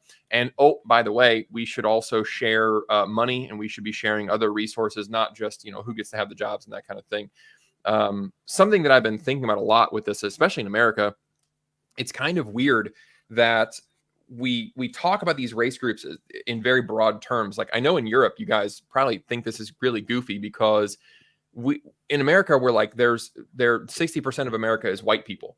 But when we say white people, we all like that's French, that's Italians, that's German, that's like anybody, Frenchman, any kind of Slavic nation, like all of pretty much all of Europe. When you're in America, you're a white person. So it is, I think a lot of it is kind of on purpose, and it comes from this kind of Marxist point of view of seeing the world in this oppressed framework, and they're applying that to race and sort of getting that thought process to be normalized. And then once you think of race in that normal way, then you'll start to think of other things in that way. And that's how this ideology of Marxism kind of progresses. It's also politically useful if you can group people together by race and then tell that race how they should be voting. This is done particularly with blacks who vote overwhelmingly Democrat. Then you can count on them for that vote. So it's politically useful to it's called a victim mentality or a siege mentality, a siege mindset. If you can instill a siege mindset in your voter base, then convince them, we are your salvation, you can guarantee their vote long term. It's a political tactic. It's nothing new. No, it isn't. It boggles my mind in America, especially because it's always something that I've been very confused about, why the majority of black voters in America vote Democrat when the Democratic Party is very big government, very big federal government, especially. And America's history is not, I mean, it's not an exaggeration to say that the federal government has been shitting all over black people throughout America's history, really up until like the last 20 years. And it's always confused me that the Republican or the Libertarian parties are not the ones that are just surging with black voters, but they're going toward the Democratic Party, which is like, yes, we want a larger government. That was the same government that we injected syphilis into you and allowed it to fester, and we didn't tell you about it for 50 years. That's the same government that, passed laws that allowed you to be discriminated against and use shitty train cars and shitty drinking fountains and all this kind of stuff. But this time we're going to use the government's power for good. You can trust us on this one. And they go with it. And I don't understand that concept. I think most people just aren't. Most people are busy with their lives. They've got too much to do. They don't have time to pay attention to all the stuff. They go to work, they come back, they've got kids, a family, they've got other duties to do too. And people, because of that, you're not plugged into stuff, and then you suddenly get given a sheet. It's like, decide the future of your nation. Seems like a horrible idea to me. It's like, it's all the people that talk about this stuff, the people that have channels about it, it's a full-time job for them to keep up with everything that's going on in the country, what everyone said, all the people that know there, so they all know what they can actually talk about and who did what and remembered it for years, so that in 4 years' time they can actually decide on all of that information over 4 years and come up the right way. No one's got time for that, really, unless it's a full-time job. No. Well, speaking of power and authority, let's talk about this. So Disney board stiff.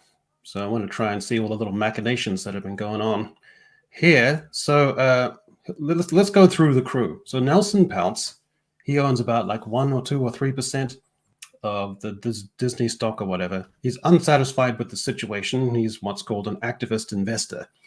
So he's trying to make a bid to get on the board. He's backed by Ike Perlmutter, who's the nemesis of Bob Iger and comes from sort of more of a conservative, I think, right-wing background. So Pounce, this former COO, and Perlmutter are working, because their intention is to try and get these two fellas onto the board where they can have power and influence to shake things up. And so the timeline is that Disney has released its quarterly earnings. It's shown all its investors its super safe sequels and reboots that it's got lined up. And this is all hitting towards a showdown in April, where the investors will get to decide if they want to stick with trust and tried and true Bob Iger, or if they want to go with this activist dude. So my question at the end of all of this is, do we care about any of these three people? Are there any goodies and baddies? The people who are currently in charge of Disney and have caused this problem cannot fix it. They've already proven they can't fix it. And if you look at the board, the odds are they're all support Bob Iger because he's the one who put them there in the first place. But nearly all of them were there from 2016, which is when Disney started to go downhill in the first place. And they're bragging about how all the people there, they are under the DI programs and everything, and they're bragging about, we put these in because of that, and they all meet the new rules and stuff. But really, it's Bob Iger who's in charge. He's the one who should be carrying the can, and yet he can survive anything by the sounds of it. So at this point, I'm just like, well, these people are awful. You can't be any worse. Yeah, it does kind of feel my understanding is that Bob Iger has very little of his personal wealth invested in the actual Disney company. He owns very little Disney stock. It's worth like less than 2% of his portfolio. And I think that that's reflected across the board. The Disney board generally are very uninvested in Disney financially. So Disney can go downhill and they won't be affected personally. Whereas this Perlmutter guy, he owns billions of dollars worth of Disney stock. So basically, even if he got people on the board, I don't think it would do that much, to be perfectly honest. It would almost be like, I don't know how it is in New Zealand, Echo, but I think Disparu would probably have some idea of what I'm talking about here. Even if the United Kingdom got a genuinely conservative or a reformist prime minister, that prime minister would have serious difficulty actually getting anything done because the civil service is so left-wing and it's so activist that any initiative he tries to get through government would be slow and it would be bogged down in the bureaucracy. In America, it's called the deep state.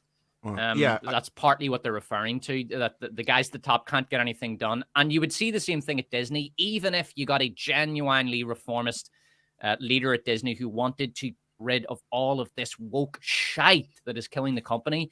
It wouldn't matter because the company is rotten to its bones. It's filled with activists, and they would simply prevent every initiative and they'd slow it down. The only way to fix what you really need to fix something like Disney is an Elon Musk, someone to go in there, do what he did with Twitter, just fucking gut the company, clean house, fire all the worthless idiots who shouldn't be there in the first place, streamline the company, get it down to its most basic components and build from there. But in its current state, Disney is, in my opinion, completely unfixable, no matter who's running it. The CEO could do that. The CEO could fire the company. And and do what Elon did. But yeah, getting board seats, you would have to get board seats and then kick the CEO out essentially with the board, which is an entirely different battle further down the line, especially when Bob Iger's probably filled the board with people that like him. So they're all on his side and wouldn't do that to him anyway.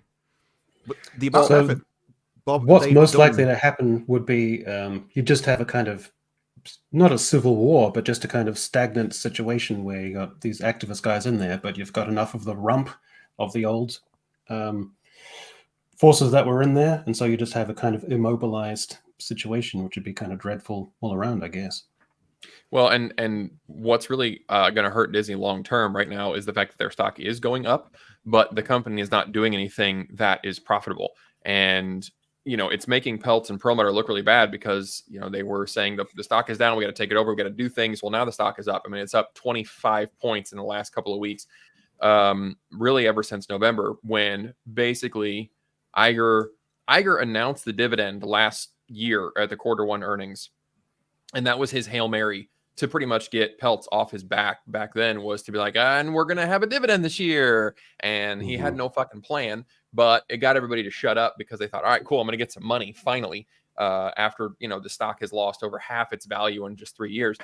And then it still kind of stagnated all year long. And then, when they finally did announce a 60-cent dividend, which is less than 1%, which is fucking disgusting.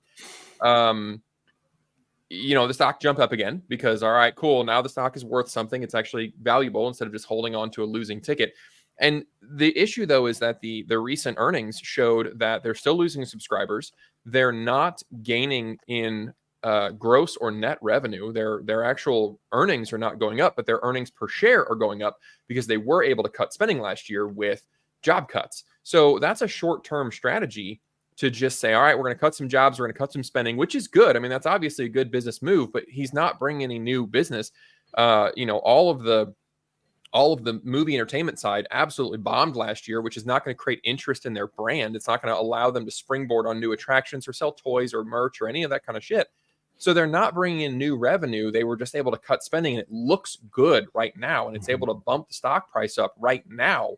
But Iger has not done anything to improve the health of the company long term. And I'm glad that Peltz and Perlmutter are still kind of going at it, and they're not being deterred just by a $20 gain. And they're actually seeing the long-term viability of the company, because Iger just wants to look good right now. That's all his moves in the last calendar year have been what looks good right now, what gets the stock price up right now, regardless of 2 years, 5 years from now.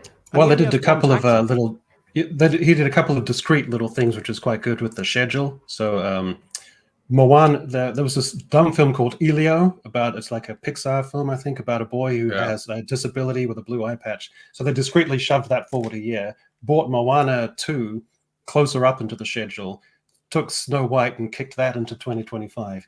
So he's kicked some of the liability kind of wokier, flakier stuff into 2025 to try and sharpen what things look like now. So that's why the Marvels went to November, because it was in the 24 calendar or fiscal year. Right. But he loves reflective glory of other people's things. Like, he's renowned for buying different companies. And what did he do now? Oh, I'm investing 1.5 billion in Epic. And we're going to... I'll get the reflected glory of, like, Fortnite, massively popular game. This is a new industry for us. We're getting into it. It's amazing. The future's going to be bright. So everyone buys it thinking it's going to be there. But he has no idea what to do with these things when he gets them. All the IPs like Star Wars, he just drives into the ground. So it looks good temporarily, getting this big name thing. But if you don't have a plan for it, I mean, at least the Epic, they know how to run Fortnite. So as long as they don't stick their finger in too much, they can't mess it up. But it's all smoke and mirrors. That's the unfortunate thing, is that I thought his purchases of Marvel and Star Wars were actually good business. And I can see the point of, like, it's reflected glory, and I see that. But I thought it was a good move at the time, that basically he recognized that Disney's kind of a more female brand, and, wanted to bring boys in. And that's all great. And then a couple of years later, he allowed Kathleen Kennedy to take a boy brand, that they bought. And he was on record in interviews saying, we want to get guys. We want to get male dollars. That's why we bought Lucasfilm, because it's like 75% male audience. And then I don't know how Kathleen got appointed president, but then she decided the force is going to be female, and he didn't do anything to stop that. And that shows that maybe he's not the businessman that I thought he was, because he didn't even manage his own asset that he bought for the sole purpose of getting a male audience. He didn't even manage it to get the male audience. He drove them off. Well, it's an ideological problem, because they would say they think that men and women are exactly the same. And so a girl brand can buy a boy brand and their staff will just know how to handle it. It's like, no, it requires entirely different ideas, entirely different messages, entirely different values in the things. You have to do things like sacrifice and heroism and stuff. You don't do that for the female brands. They have different messages that they like and it appeals to them. So I don't think a company like Disney can buy a boy brand and know what to do unless they also bring and keep all the same people that made it originally, and then they hired separate companies essentially to manage the brands. Like, I don't think the people that made sort of The Little Mermaid could make a Star Wars movie. I don't know where to start. I mean, that's the other big failure that they've had. The Larverse, the live action remake universe, has really basically collapsed, and that was really important for Disney. So a lot of people think that they're just big cash grabs, and that's all they really are. There's a lot more to it than that. Disney's basically their goal with the Larverse was to take old IP stuff like Snow White, which it's going to lose its copyright, I think, in 2034, something like that, and these older movies like Pinocchio and they want to renew the copyright. Now, you can't legally renew the copyright of the old movie. So in 2034, all of the original Snow White characters will be public domain. But what Disney's goal was, it's to basically replace the public consciousness of the idea of Snow White in the public consciousness, to update it, to renew it, so that when the average person thinks of Snow White, they don't think of the original character. They think of Rachel Zegler. They wanted to capture that in the public imagination and to basically to renew the copyright kind of de facto in that sense. And that's completely failed in all of their Lar movies. No one gives a shit about those live action remakes. They're not watching them, right? No. Who is watching Pinocchio? Right, the remake, right? Anyone who's watching Pinocchio is going to watch the original. It's the same with all those movies. When people watch The Lion King, they're not going to watch the remake; they're watching the original. And I think Echo did this in one of his videos. He compared Google searches. So the Google searches for the originals are actually much more popular than the remakes, and the remakes are declining over time. So Disney's strategy with their Lar movies was a complete failure. They haven't been able to change the idea of who these characters are in the popular imagination. And a very small but important example of this, my wife was at a toy store with her son the other week, and she said that they had replaced the Black Little Mermaid toys just with the original White Little Mermaid because the black ones don't sell, because Disney have failed to replace Ariel, the real Ariel in the public imagination, with Halle Bailey's Ariel. And so the Lar movies have been a big failure as well. And that was a major initiative, and it's a big failure. Right. Well, I want to introduce a new segment, and I've even got a little intro thing for it as well. So this is going to be, I'll show you, and then we'll discuss it.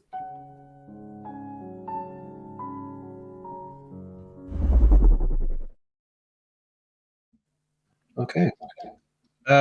See hearing. So this segment is all about people with large profiles in the culture who have baggage, who suffered some sort of big fall or some huge disruption.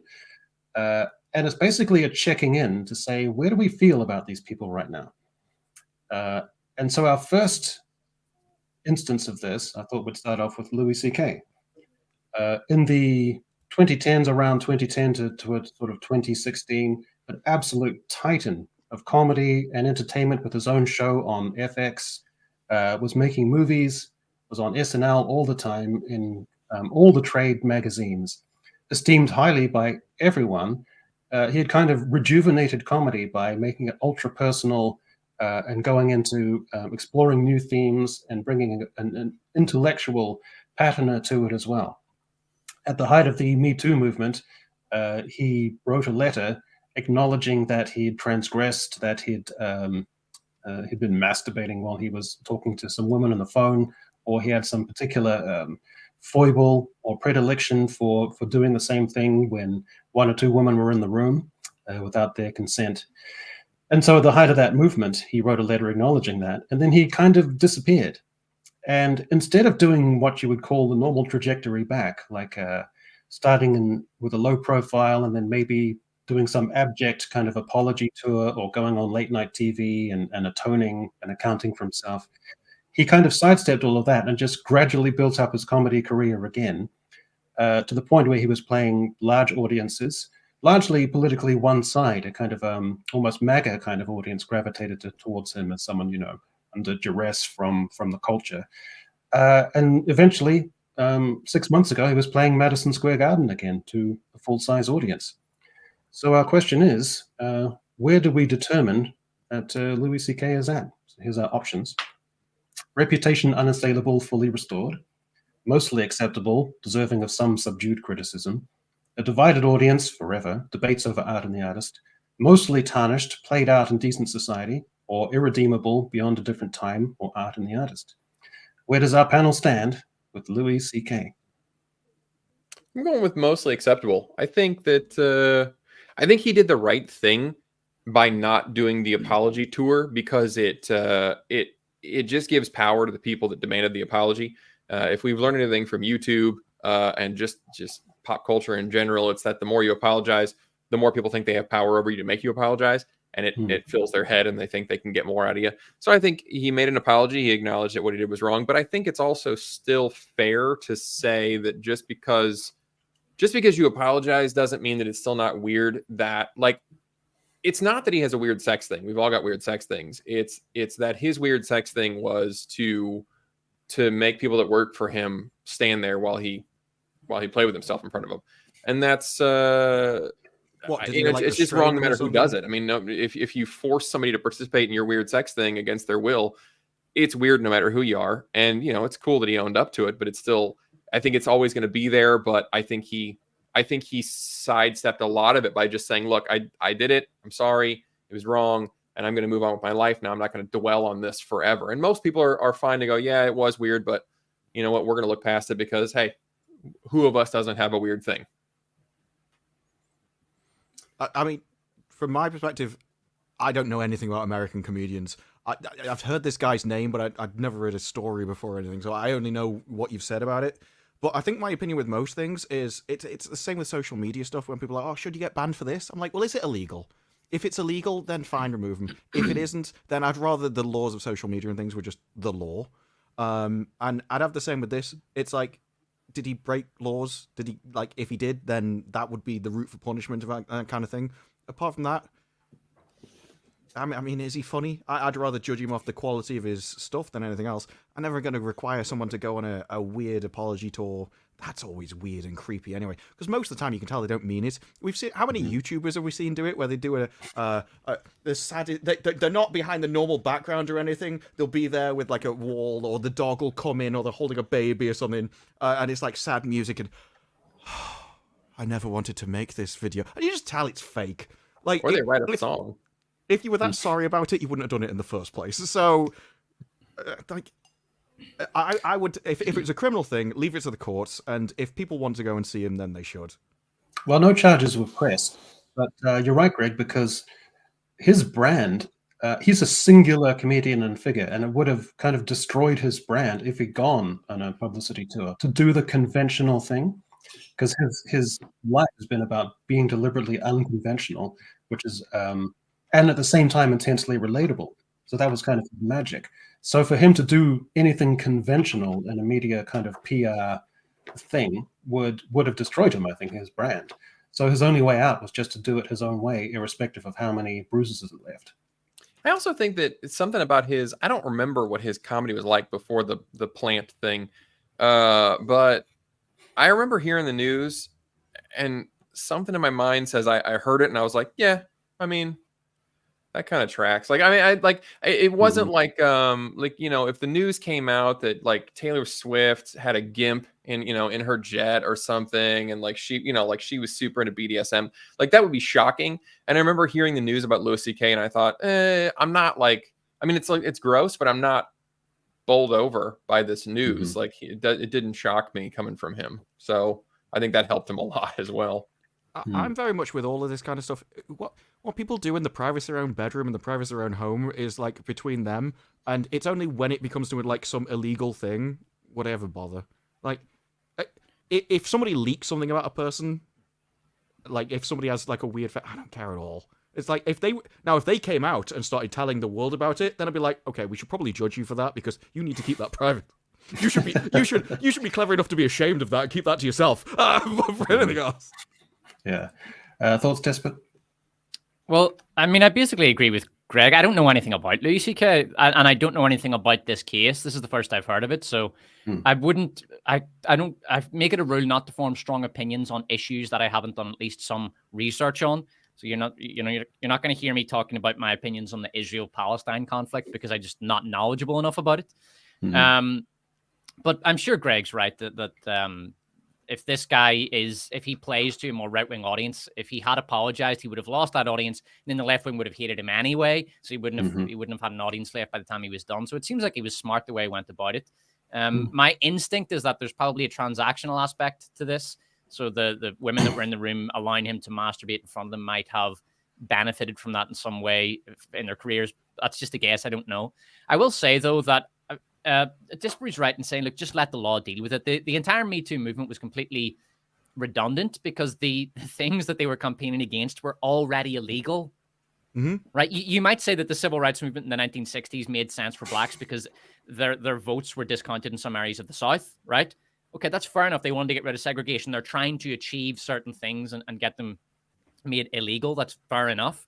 But when you take something like the Me Too movement, everything you're campaigning for has been illegal for decades. Mm-hmm. Why are you even here? So just let the law deal with it.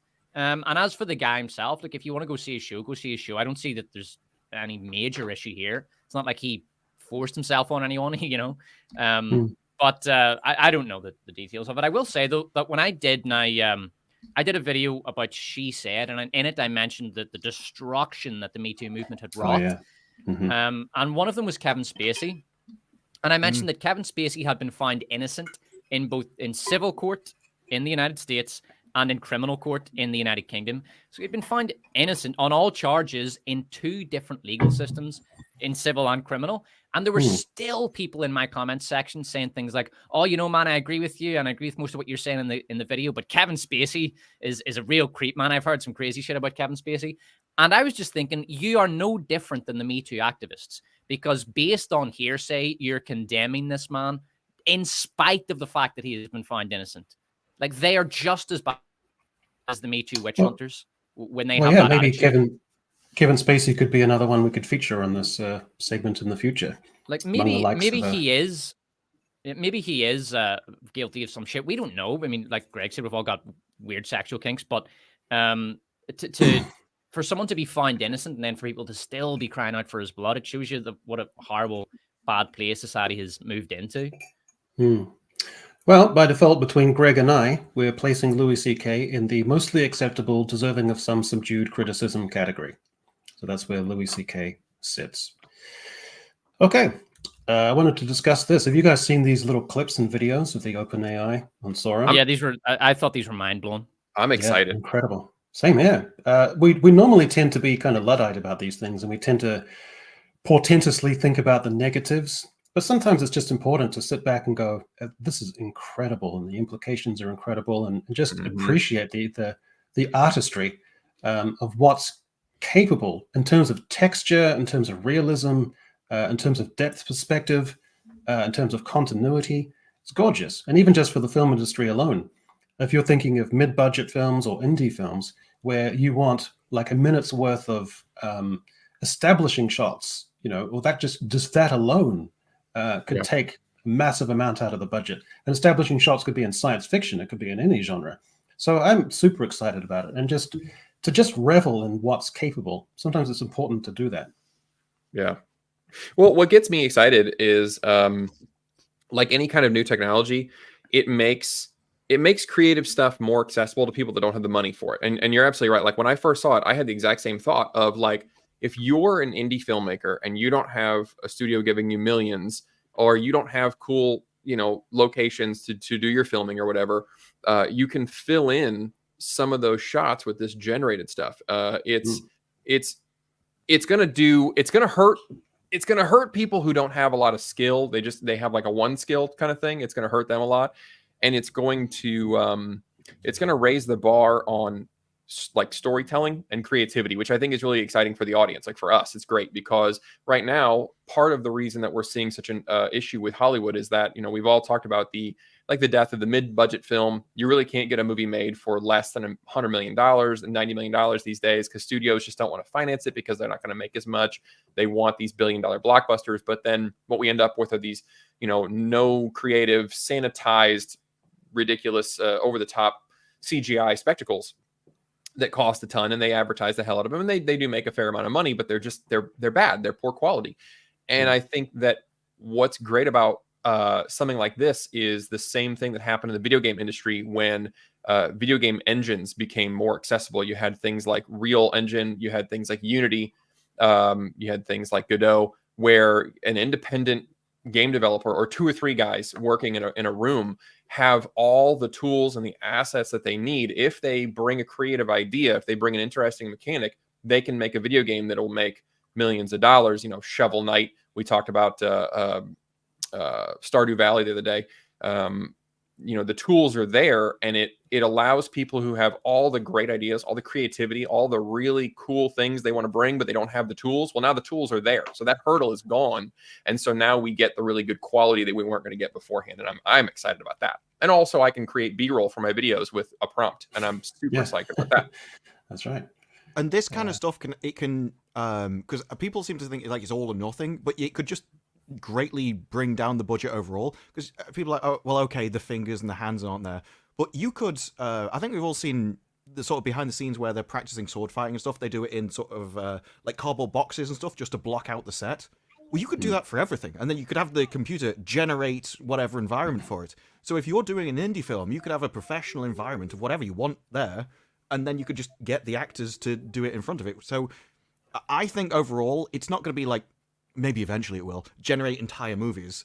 But in the meantime, you're just going to have it used as a tool to do things like CGI that nobody can afford to do, to bring it all the cost down. You could film it from one room, and you could end up with a really professional-looking piece that would be incredibly expensive to travel the world and film, that you've just filmed in a little studio. I mean, you can grade it. So if you're doing a mid-budget film or a super indie film, and maybe your cameras aren't that great, then you can grade it to whatever aspect ratio, whatever type of film or digital camera you're using. So the Sora will know your exact brands and your exact type of camera, and it'll be able to correspond exactly to that. So there's no discrepancies, which is incredible. But then how much of that do you think you're able to use before you cross over some threshold into being not eligible for competitions because too much of it is generated by outside content that doesn't have a creative aspect to it besides a prompt?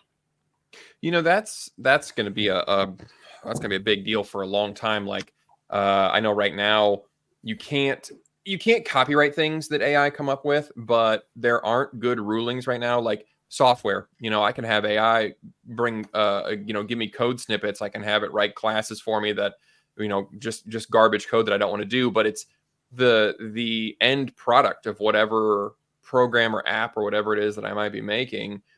That really is the intellectual property. And I'm, you know, it's a case by case basis of how many of the pieces did you generate using AI, but does it count that you combined them in an interesting way? You know, and I don't know. These arguments always get sorted out one way or the other. Like with digital photography, there's so many billions of filters that people put in and post-production editing of their images, but somehow people figure it out. You know? Yeah. So with as protective as Hollywood is of their little, you know, niche thing, and with as many rules as they slap on, and we just talked about the the diversity rules and all that, I don't doubt that they'll get stupid and they'll make this more than it needs to be. But I also think that there are certain indie filmmakers that just don't really give a shit, and they just want to see their piece get made, and they don't care if it's award worthy. They don't care if Hollywood accepts them, because I think that we're already kind of moving toward a post Hollywood future as it is. I mean, you're seeing people already flirt with kind of filmmaking on YouTube. I believe in YouTube as a platform. I think it's really cool, and I think that you're going to see a lot more like film quality type stuff. I think the big YouTubers are going to go that direction. And then with tools like this, smaller YouTubers can make their own short films and you can publish them yourself on your own channel and kind of bypass the machine of Hollywood. And I think that will have negative effects on them. But again, I think the overall market and the customer are going to be the ones that really benefit on this one. Be interesting in terms of how much DNA can you use of someone else's IP, almost like sampling. Like if you start off with 10% of your prompt is Denis Villeneuve's particular scene or landscapes here, and then you're layering and adding further prompts on top of that. So it's merging, twisting, its DNA is combining in different ways. It'd be interesting to find out like how much of a minimum or maximum can you use of someone's initial IP DNA when you're building up to your finished product. So there's all these fascinating things to think about. Yeah, you're gonna have to keep good logs, I would imagine. You have to really keep track of your prompts and then the video that gets created, whether you use it or not. You just want to have logs of all the things that you typed in the video that you got, and you can prove this is what I typed, this is what I used, that kind of thing.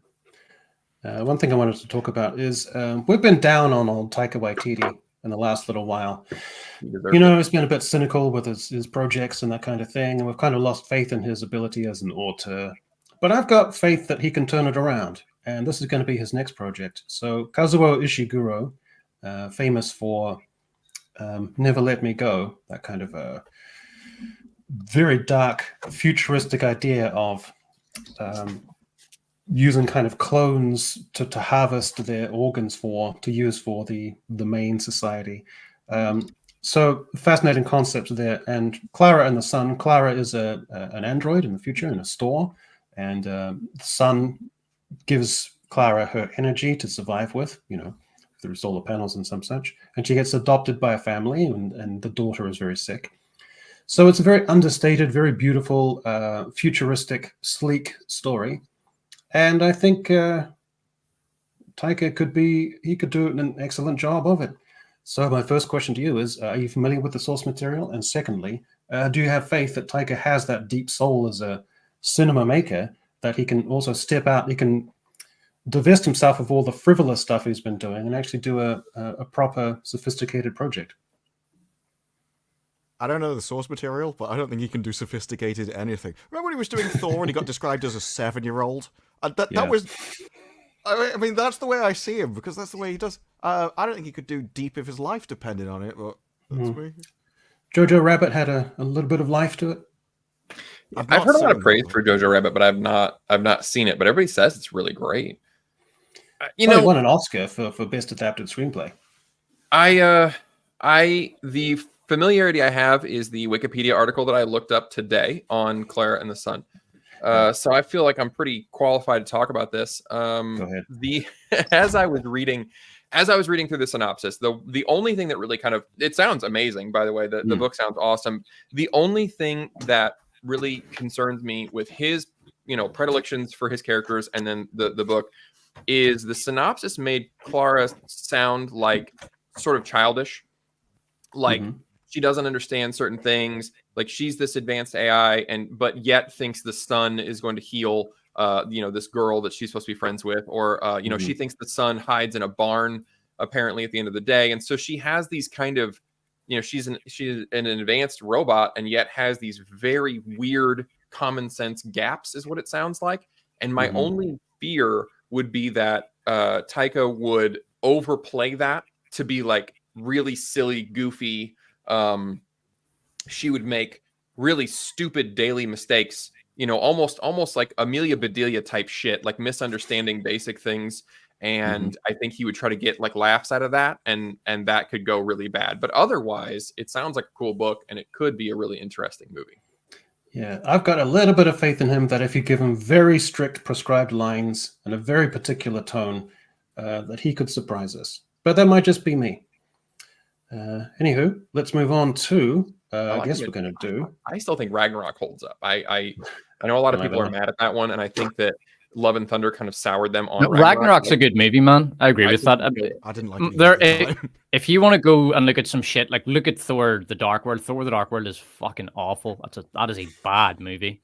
I've not seen it in a long time, but at the time, I'm sure I thought that was better than Ragnarok. But I'd have to rewatch it because I've not seen it since its release.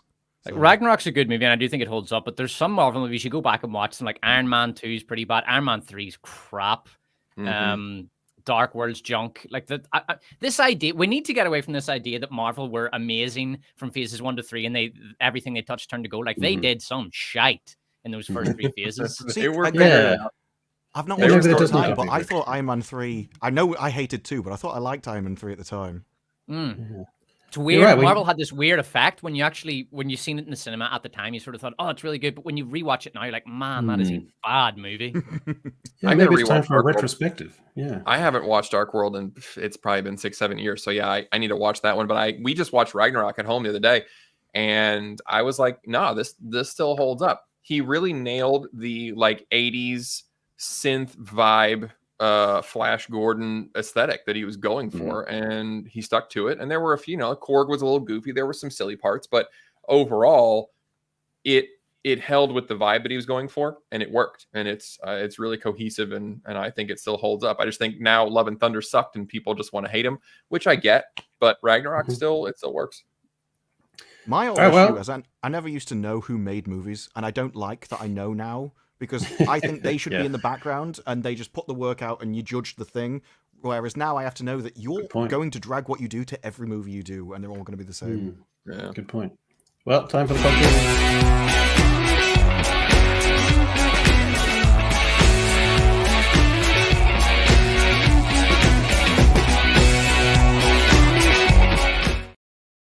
Do love that bit of music. All right, so here's your question. Oh, good. Picture Batgirl that would have been compelling and not been written off for tax purposes. So what is your dream Batgirl that would have been a triumph and a success? Disparu, do you want to participate in this? Yeah, this was tough for me because I'm not sure it's possible to do at the moment. Because, like, I think you'd have to build up Batman first, and then you introduce her via Batman, and then she can do her own movies. If you just, Well, I hold don't your think you thoughts. can make. Hold your thoughts, because we're going to start with Greg, and he's going to give us his pitch first. Are you ready, Greg? I think I am. Okay. Your time begins when you see the clock. Go. Okay, so my pitch is that Batman is, he's the surrogate father for Batgirl, and they have kind of a relationship, but Joker and some of the other villains are kind of tired of the will they, won't they? He keeps putting us in asylum, we keep breaking out, yada yada, and they accidentally kill Batman. And it's this back and forth, but they finally accidentally kill him, and they don't know what to do. And she flies into a rage, and it's a really dark movie where she also finally kills a lot of the villains, and it's sort of an end to the DC universe, which is not good for the studio, but it would be cool. Wow, love it. That's great. That's dark. It's pithy. It would have surprised everyone. It would have subverted everyone's expectations. Nice. All right. Batgirl the Killer. Despot, are you ready with your pitch? I'm ready. Okay. Your time begins now. Bruce McLean is a New York drag dancer. One night, he wears a leather Batgirl costume to spice up his act. He wears the costume home and is kidnapped by an insane villain calling himself the Red Moblin. The Moblin is convinced that Bruce is his arch nemesis, Batgirl. The Moblin threatens to kill Bruce's entire family if he doesn't deliver the Eternity Sphere. After being released, Bruce is quickly found by the real Batgirl. They team up, joined by a sidekick who's more trouble than he's worth, Orange Orangutan, and race to get to the Eternity Sphere before the Moblin does. My God. Well, how is David Zaslav going to destroy that? Come on. All right. Okay. Disparu, are you ready? You want to give it a go with your 30 seconds? This isn't the way I would have done it. That's not the way I planned it, but we could try. Okay. Your time begins now. Yeah, so I'd bring back Batman first, introduce her through that, and once people like her via being a side character, she does her own thing. I would essentially set it like the Madam Web red carpet. You fill it through as many people as you can to get the guys interested. And I would literally have a Joker and Harley Quinn, but rather than going, oh, Harley Quinn can be on her own, no, she's entirely reliant on Joker, and she tries to save Harley, only to realize she's just as damaged as he is, and there's nothing she can do about it, and it ends up with Harley doubling down where she was, and she's lost. Oh my God. How am I going to separate the three pitches? I don't know. My God. I think I have to put Greg through because he went in a dark roller coaster of psychotic violence and vengeance in the shadows of Gotham at nighttime. Everyone dies, and she kills herself at the end. That too. The studio might not like it if their character's getting killed off, but who dies anymore? They can't make a universe out of it. That's true. Yeah. And I think just by a hair's breadth, I'll probably put Despot through as well. So sorry, Disparu. It's your first attempt, so no. Oh one no, can I blame made it you. up while we were talking, so I'm not. I would have agreed with you. All right. Okay, this leads us on to our second question. So you've won an Oscar, and you've gone up onto the stage. The music is fading away, and you've got an opportunity in front of a global audience to share your feelings with the globally televised live audience and all of your Hollywood peers. So with the time you have to accept your trophy, you get to spit the truth at your Hollywood peers and at the world. Greg, are you ready? I am ready. Okay.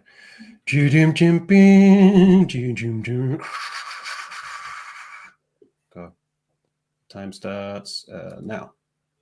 I can't tell you what this means to me, and I just want you to know that I realize that I don't actually deserve this as a Caucasian presenting, male presenting person. I don't deserve this award at all, and I only got this because of my privilege on the backs of less privileged people. So I am not going to accept this award. I'm going to give it to the persons of color, the male presenting and female presenting, and all of the other genders that deserve it more than me. And I ask your forgiveness for even being considered for this.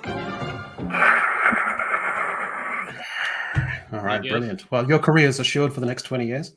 I'm good. Yeah. All right, Despot, you're up. So you've taken to the stage. Some lovely actress has given you a peck in the cheek. You're accepting your award. You're walking up to the podium. Sweeney.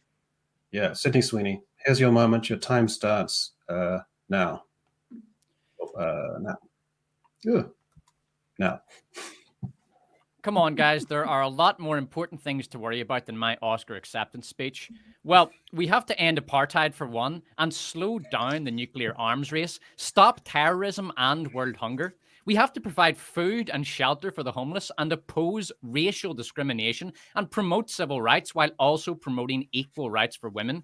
We have to encourage a return to traditional moral values. Most importantly, we have to promote general social concern and less materialism in young people. Oh my God.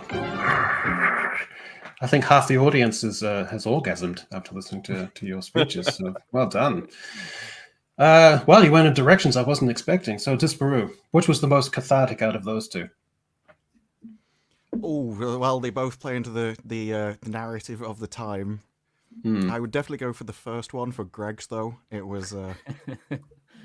I think that's the most realistic in Hollywood.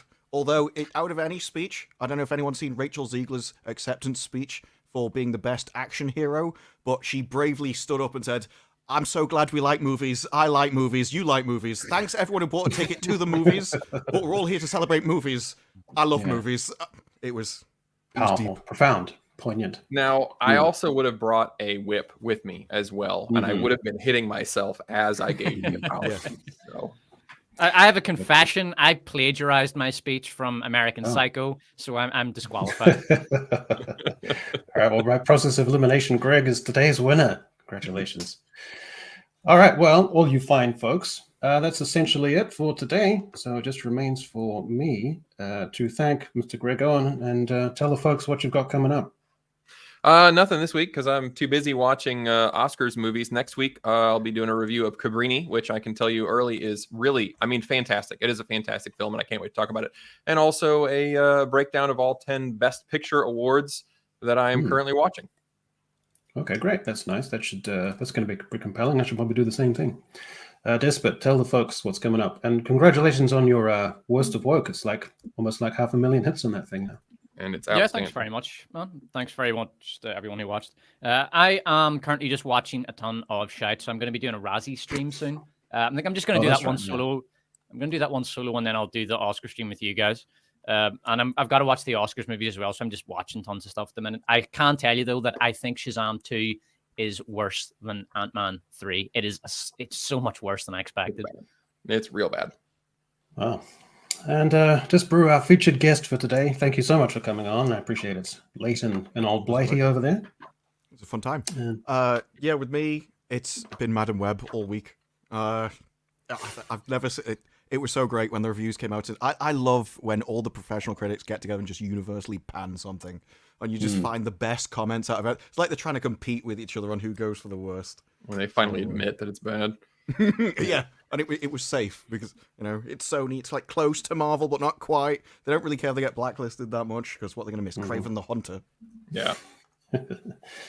Well, yeah, it just remains for me to say Kakiti Hano, and to roll the credits, I'm just going to roll some reviews that came in for Madam Web, which I thought were lovely. So, arera, and goodbye, everyone. So yeah.